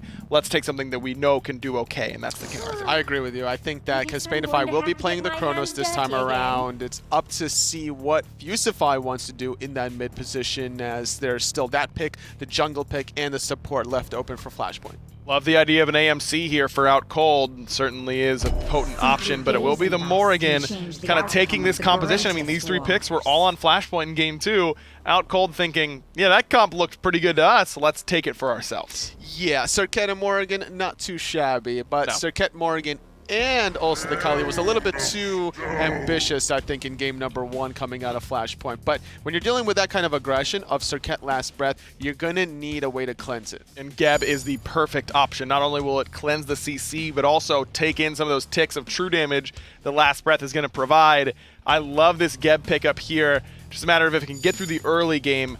But the Morrigan, not the best at punishing supports early. When I think of gods that punish supports very early out of the mid lane, I think of gods like Anhur, like Poseidon, these gods that can really gobble you up pretty easily with their ultimate. It depends where the Geb starts. If you're starting in the long lane against the Morrigan, you're going to be having a bad time against the passive of Morrigan. You're not really going to outclear her to start, so it's up to see how the Geb gets the farm throughout the game. Is he going to deny farm maybe a level 1 to the enemy jungler, or look for lane experience? I think Outcold might be going somewhere a little bit different with this. I do think FrostiaK is certainly able to play the Serqet in the jungle, and wouldn't be too surprised as another cleanse comes through in the form of the Chiron here for Flashpoint. I wouldn't be surprised to see this Morrigan go in the hands of Spudio either, and get something different for PrettyPriMe in the mid lane. And I think this Chiron pick may have been what Prime wanted. He played it so well in game 1, and the Chernobog falls all the way down to this 8th pick slot. This god has been banned in each of the first banning phases in games 1 and 2. It makes sense. A physical hunter was played by PrettyPriMe in games 1 and 2. Still sticking to that situation, as it's going to be Spudio with the Morrigan. More solo kill potential as well by having the Morrigan there as opposed to Chernobog, but less rotational value unless you transform into the Chernobog to get that Living Nightmare off. Certainly not a bad option, getting anywhere you want on the map at a moment's notice. Guan Yu rounds out the draft for Outcold Gaming, and I wonder if this is going to be a different look for them entirely. Maybe it is Jorm support and Guan Yu going back to Dimi. But yeah, 10th pick Al Kuang for Dzoni seems okay to me. Did you peep that 100% win rate at the very bottom? I bet you that's all Dzoni. Oh, I wonder how many games that is, though, to have that kind of success. Because it can't be throughout his career. That we know that much. No, it is just in this phase 2, but still, phase 2, 100% win rate seems pretty good to me. We'll see if that stat continues and brings Flashpoint the game 3 victory. Finch and Taco, it's all yours. I don't know why. It sounds like you gave us all the information we needed, right? He got out Kuang and hasn't lost any yet in phase 2, so this is a dub. Yeah. We can go home, Taco. In all fairness, though, Finch, Outcold, they've got a Morrigan.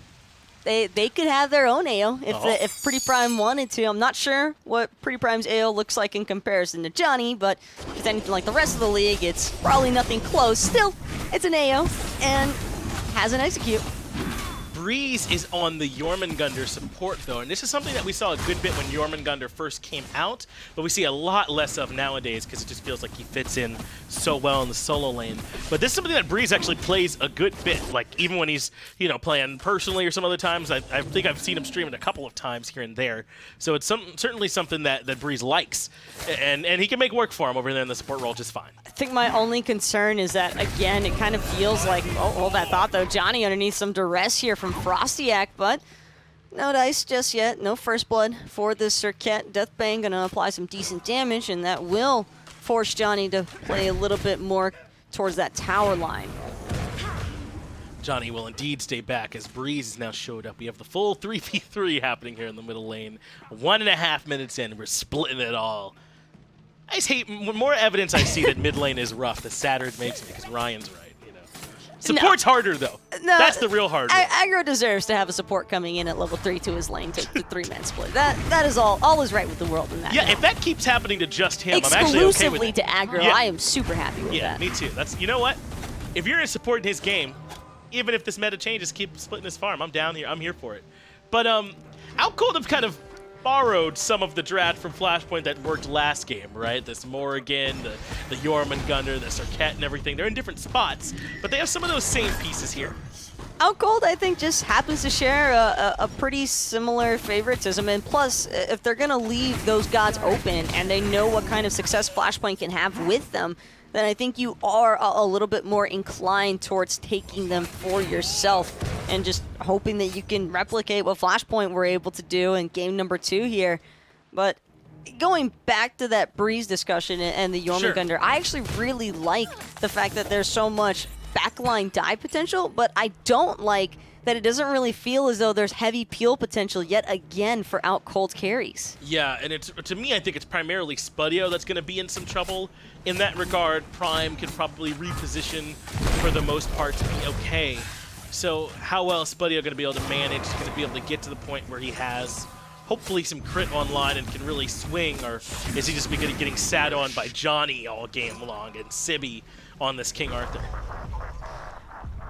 Well, Chernobog does have that into Darkness, which is a decent disengage tool.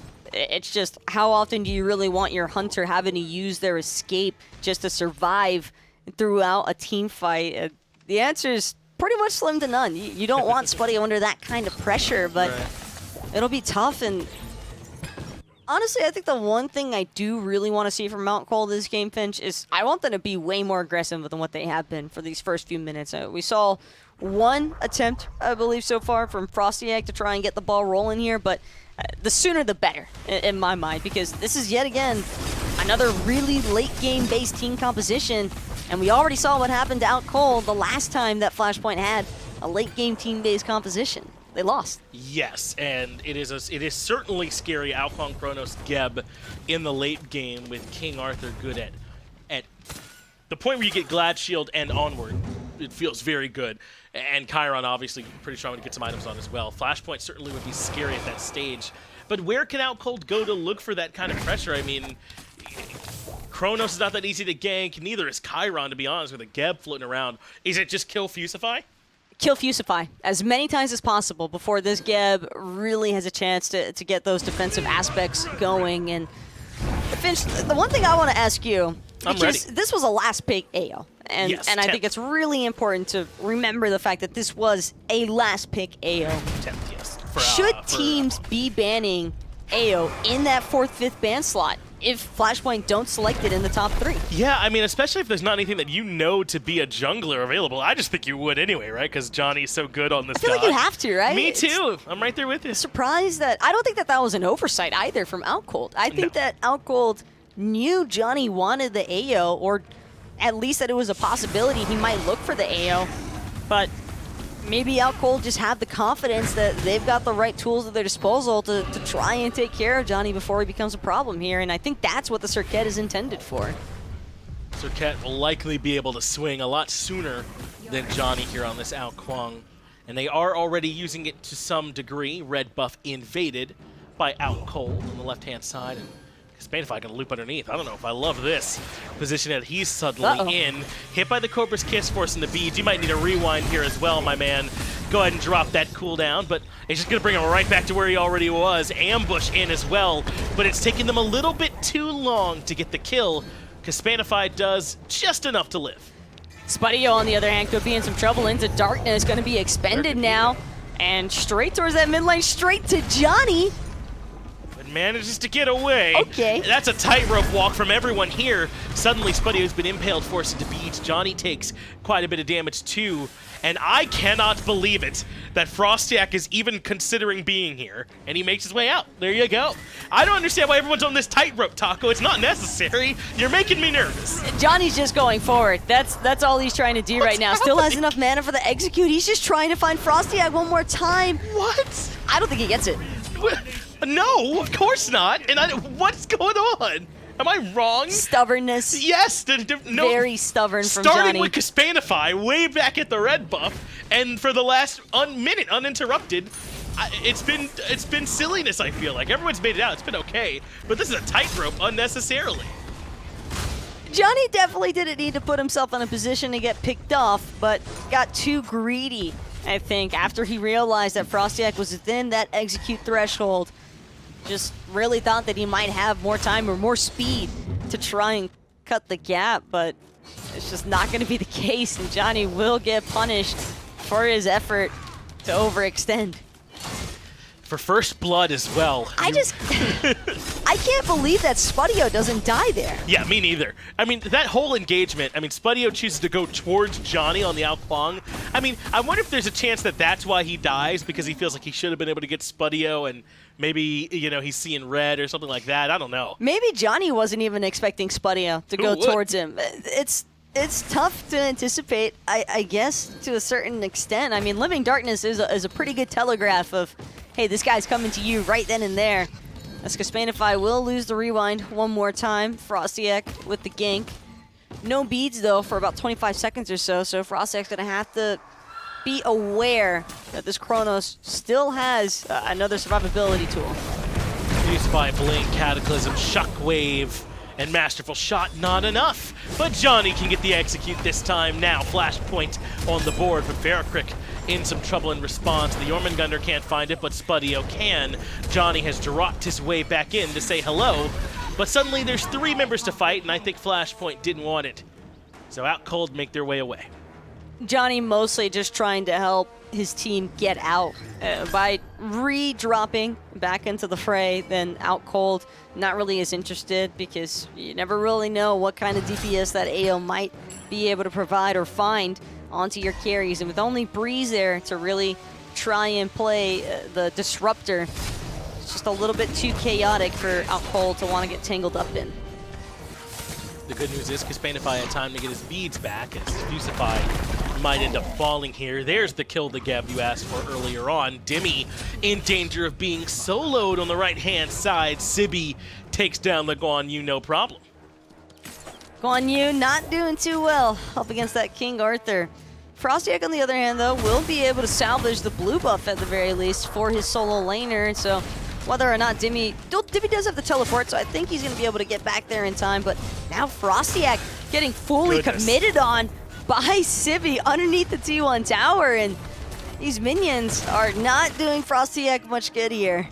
Nope, not helping him very much at all. Sibi very nearly is able to find a second successful tower dive. Dimi does indeed get the blue buff. Good call there, Taco. But look at Fusify back behind enemy lines. A Cataclysm for 2-man forces out the beads from Prime, and almost all of the Centaurus shots hit. Masterful Shot will be right there on the back end. FaraKrik just trying to find his poke from a distance, and for good reason. If that Chiron gets too close, it'll be real easy for PrettyPriMe to connect the stun with that Morrigan, and the burst that follows after the fact is not something that FaraKrik wants to take his chances with. But I'm expecting this Chiron to go a little bit more utility-based here, especially with that Mage's Blessing pickup, as opposed to the Hunter's Blessing that we'll sometimes see. But Chiron being a little bit more ability-based as a Hunter than others, and not only that, but Centaurus is just so impactful whenever you prioritize the Transcendence. I like the Warrior tab as opposed to the Ninja tab. I think all the focus should really just be FaraKrik's ability-based damage. He's in the mid lane, right? So hopefully the team's okay with that, because Kespainify can cover auto attack damage if necessary. But both teams have been active here throughout the early game, a little bit more than what we saw before. In Game 2, Outcold made a bunch of attempts on the blue buff on the solo side to strip that away, even when they weren't successful. And eventually Flashpoint turned it around and started invading red. We're seeing something similar here as Sibi gets forced out from his Tier 1 tower dive that he was happy to commit to. But a mounted cavalry assault from Dimi is not going to prove to do much of anything at all here, really. Instead, it's just going to leave the mid lane a little bit too exposed. Breez losing out on the World Serpent early on here.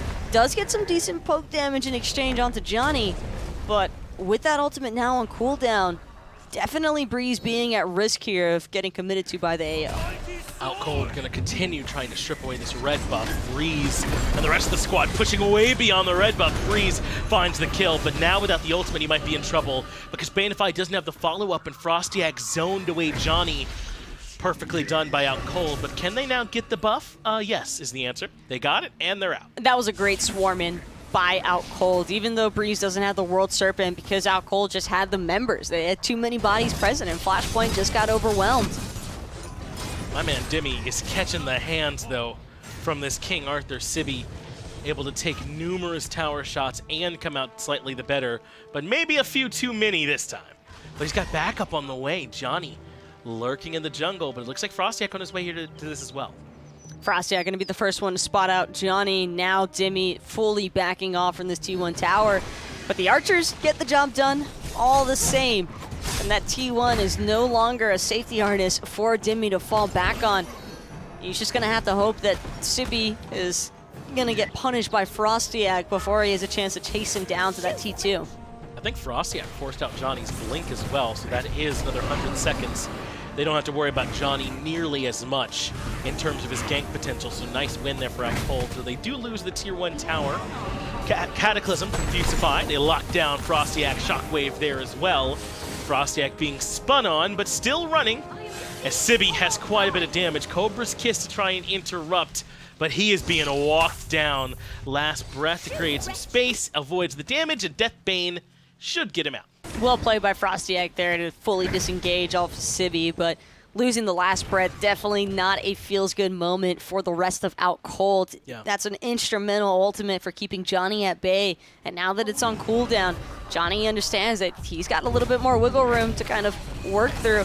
However, need your support to be alive in the process if you want to have that full commit possibility. And PrettyPriMe gonna drop the last breath just for good measure. I mean, he is Morrigan after all. It doesn't really hurt him. Yes, once he's in that transformation, you might as well use all the cooldowns. Nothing to loss. Threw me for a loop. There. Yeah. Not gonna lie. We're like, man, I thought we were just talking about how Frost doesn't have ultimate anymore. What's going on? There it is. It's this Morrigan.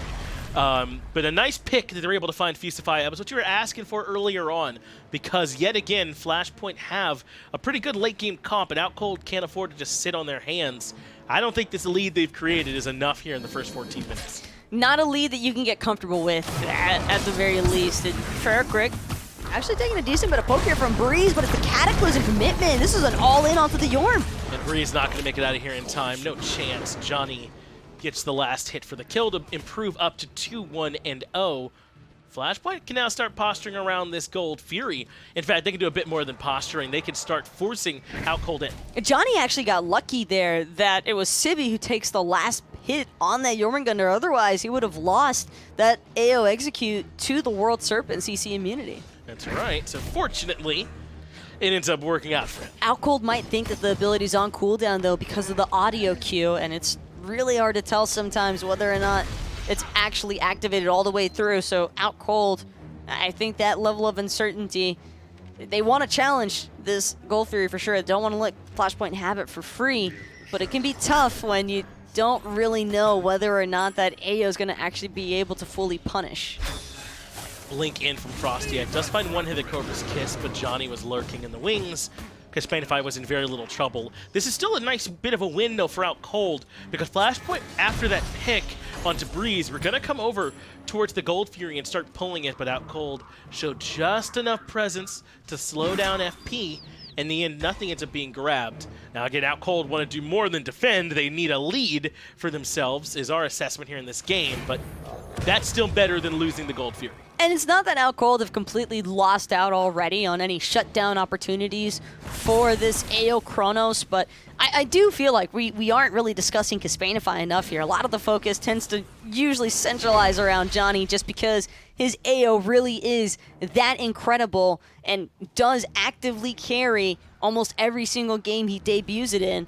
But Kespainify is certainly nothing to scoff at. This Chronos can definitely pack just as much, if not more, of a punch. Fusify just rolled by. Okay, now he knows. For a moment, I thought he didn't recognize the Gold Fury is happening, but this is being burned. Fusify blinks over to get in range, but Outcold take it underneath Flashpoint's nose, and they still want to fight. Into the World Serpent they go. Fusify uses the Cataclysm to slow down the fight and for CC immunity, and it does bring him down quite low, but he's baited beautifully. He eventually ends up falling, but Dzoni now in position to start cleaning up. Sibi quite low as well, and Breez finds that one. Execute Threshold is there, and Dimi falls to the double from Dzoni. Oh no, Dzoni with the triple kill finds PrettyPriMe trying to back in the red buff, and now nearly a clean wipe onto Outcold. Flashpoint only losing 2 members in the process. And it's the front line, but who needs a front line when everybody's dead? But Outcold, man, why? I'm very curious about what they saw that made them want to take the fight there. I think Fusify saves it with the way that he starts the fight off. The 2-man Cataclysm and being able to buy so much time in terms of their focus on him. Outcold end up a bit split. If that poison had spread, if Sibi dies a little bit sooner and the last breath poison actually spreads, that might have been a catastrophe the other way around for Flashpoint. Instead, Sibi holds on just long enough to have the rest of his team back him up, and the fact that Breez even managed to get out of there is it's kind of insane, but I think that was mostly just Flashpoint accepting letting that Jormungandr get away just because everybody else from Outcold is that much more of a priority. I agree, and they got the priority targets. Flashpoint have now reclaimed the gold lead and tied us up in terms of kills. And just like that, Outcold are going to have to fight that much harder if they want to try and pull this game back into their range. But again, were there some cooldowns or relic timers that I missed? What do you think Outcold saw that made them want to start that fight? They got the objective and were feeling confident. Maybe. I can't really see it as being much more than that. Maybe having not expected FaraKrik Centaurus to deal nearly as much damage as it did. He got a good old. I think the fact that PrettyPriMe, FrostiaK, Spudio, all of them got caught up inside of that Centaurus, and then the masterful shot after the fact that was just able to kind of slow everyone down in the process. So Outcold, maybe not initially interested in trying to stick around, but after they all got hit by that slow and Flashpoint were able to kind of just corral everybody together, Outcold might have thought that fighting was their only chance. Agreed. I think maybe that it wasn't meant to be that much of a commit. Breez felt forced into the World Serpent there. He might have been right as he got hit by the stun from Kespainify. But I think if they had been able to kill Fusify sooner, they could have just killed the Geb and left. But instead, they kind of got stuck there fighting in that last fight as Dimi takes a little bit of extra poke and the stun from Sibi, but no hard commit here.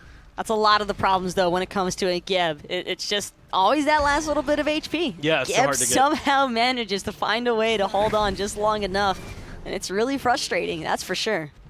Pyromancer quite low, but Flashpoint have to leash it as Outcold are present and accounted for, front and center, to slow down Flashpoint's push.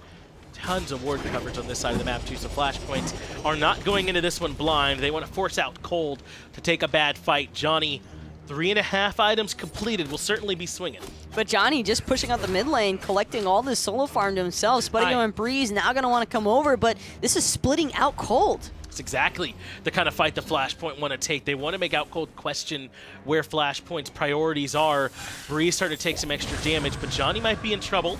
FrostiaK commits for a moment and then thinks better of it as Sibi soaks up some cooldowns and keeps on moving.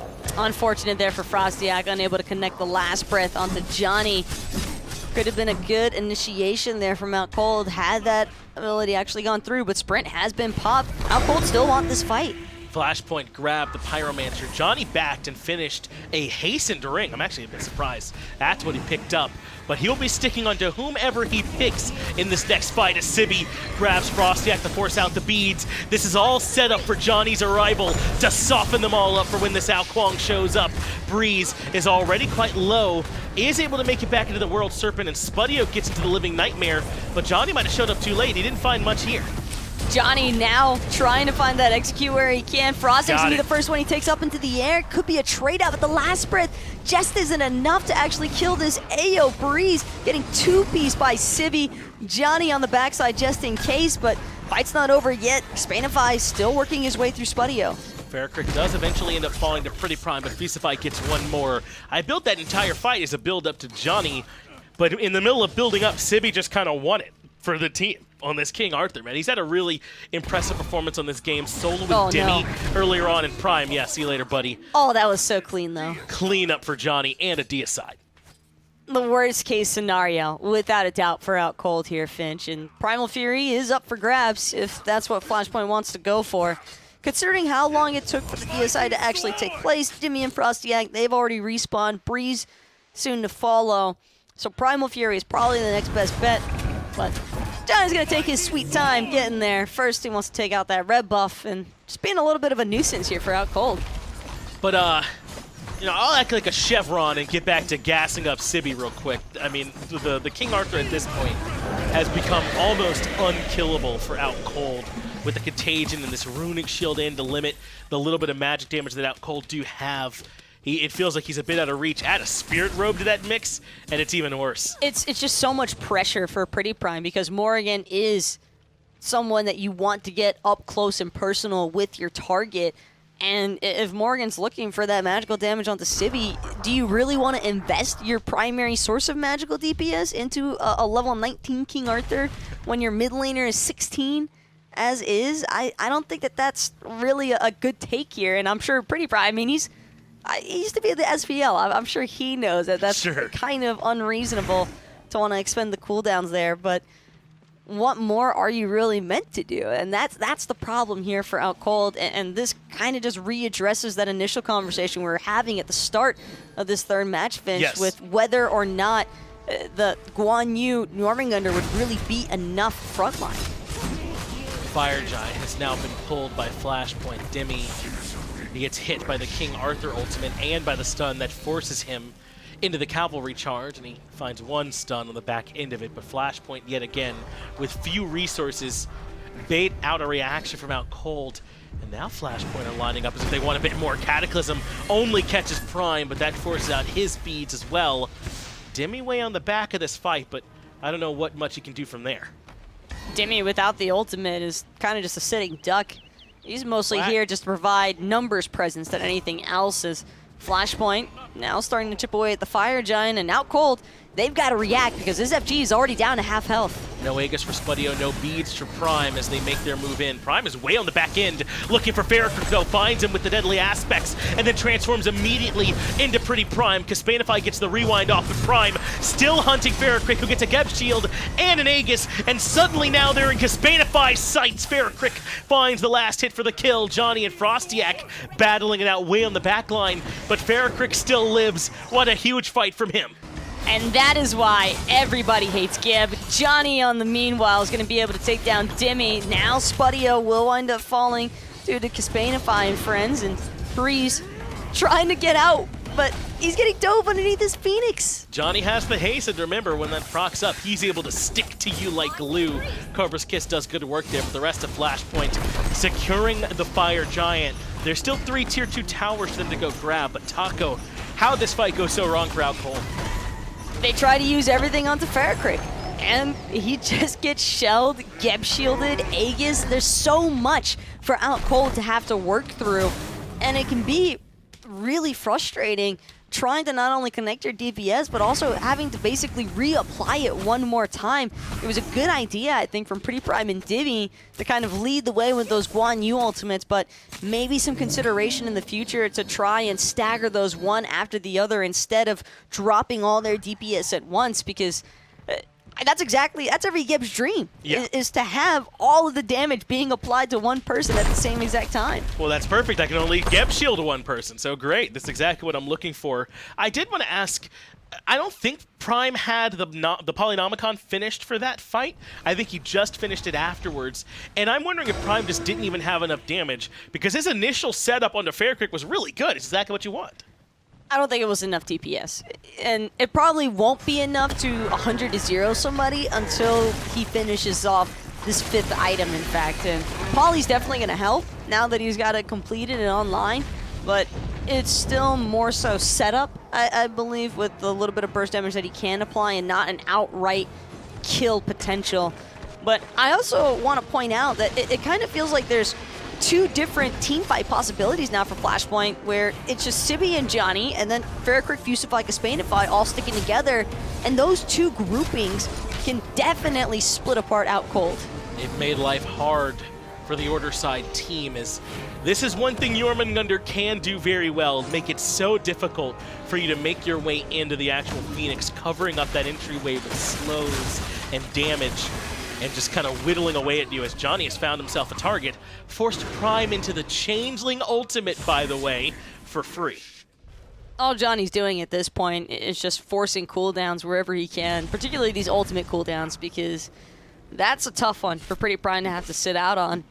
And I'm starting to wonder if maybe Prime might take some consideration towards that transformation into the AO the next time that Changeling is available. My only concern on that matter is I'm not sure how effective it would be for PrettyPriMe in return, just because of the fact that Flashpoint also have this Geb. And Fusify's done such a good job here so far. I mean, I already mentioned the fight that happened near here at the Gold Fury and that choke point on the Chaos side that I think Fusify does a lot of work in to save. And then they've got Sibi as well. His presence in that last fight was huge, and FaraKrik surviving to get Geb shielded by Fusify again. Outcold need to be able to kind of run over Flashpoint because they don't have enough front line, it feels like, to peel for Prime and Spudio, but they also can't afford to run over Flashpoint because of the Geb, because of Sibi, and how much time that Chiron and Chronos can both buy for themselves. It feels like damned if you do, damned if you don't. And now Breez gonna try to do what he can on this Jormungandr to try and keep Flashpoint at bay off of these Phoenixes, Finch. But the problem is, Flashpoint just has so much dive. I think they can easily push Outcold back and just let Kespainify go to work. Fusify blinks in, Cataclysm forces beads out from Spudio. Crystallized Curse does some good work to lock them down inside the Phoenix, but Flashpoint get in quite a good bit of damage onto the Phoenix, but can't bring it down entirely. Outcold remains steadfast in their defense. Dzoni now bringing a little bit of split push onto that right-hand side. Breez going straight for the World Serpent, though, and Dimi leading the charge. They want to try and take this fight outside the Phoenix. Kespainify takes a good deal of poke, but just not enough damage. Dimi tries to make his way back towards the Phoenix and does so, but FaraKrik actually brought down quite low, only still alive inside the Centaurus, and Prime finds himself a kill. Kespainify still looking to bring down this mid-Phoenix to begin with. Spudio going to get caught up in that King Arthur ultimate. Brought back to the ground. Aegis, but not in time. Spudio's going to wind up falling there. Be the first to fall from Outcold. Kespainify drops to Dimi, so they make it 2 for 1. Now Cold have the kill favorites, but mid-Phoenix was broken down by FP. I like that they even considered stealing the speed buff for a moment there, but realized that they can't afford to stick around. Breez has forced them out. Surprised that Breez is chasing for this long, though. Kind of feel like Outcold's frontline are playing with fire here.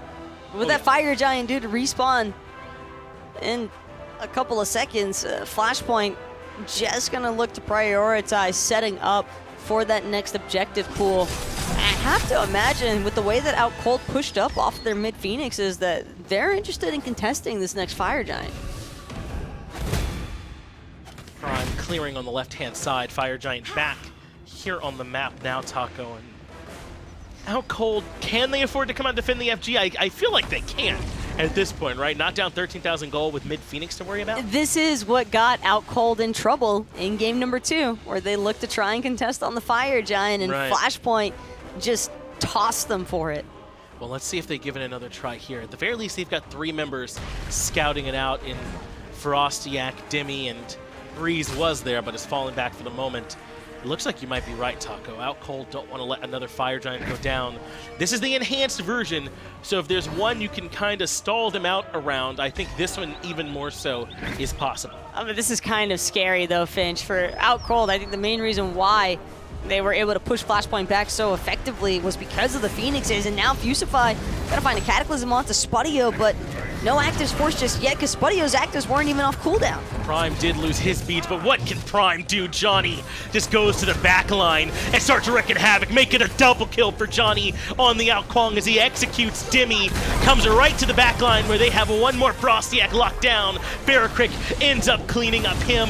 Breez in some trouble here too, as way in the back line, Sibi has found himself a kill. That's looking more and more like a deicide and the game. Flashpoint. You just can't give Johnny Kuang, or he'll go 10-1-6 and win his team the game. I don't even understand how his scoreline looks so good every single time, because I'm not gonna lie, Finch, it really didn't feel like this game was all that much about Johnny so much as it was about Sibi on this Agreed. King Arthur. I think the King Arthur was the actual headline there, but every time Johnny gets You gotta gas up the AO. It's the 100% win ratio in phase 2 here, man. That alone is incredible in itself, but that Fire Giant contest just gets Outcold in trouble one more time here. Just don't think that they had the necessary damage to really handle that full-on chase. Yeah, and it feels to me like Flashpoint made Outcold made the decision that they probably weren't going to be able to successfully defend on Phoenixes anyway, so let's just try and take this fight on FG. Maybe they'll overcommit to it, we can strip it away and get back into it that way, and they end up losing everything for it. The entire game falls on that piece. Whether or not that's the right call, I suppose that's for Outcold to try and look back on and decide. And the player damage really isn't that awful for Outcold. I think the problem is that those Geb shields and the shells were just providing way too much of a secondary HP threshold for Outcold to worry about chunking through, and it was kind of an all-in investment the first go-around. They didn't really have anything left in the tank for that secondary engage. Yeah, that play where they tried to all-in FaraKrik and he somehow makes his way back out with all that Geb shields and shells and healing that he got, that kind of was the one it felt like that broke their back. It is not Outcold, it's Flashpoint are the ones that come out on top here 2-1, but we still got plenty more SML coming your way. Give us a few minutes to get them ready. We'll be right back.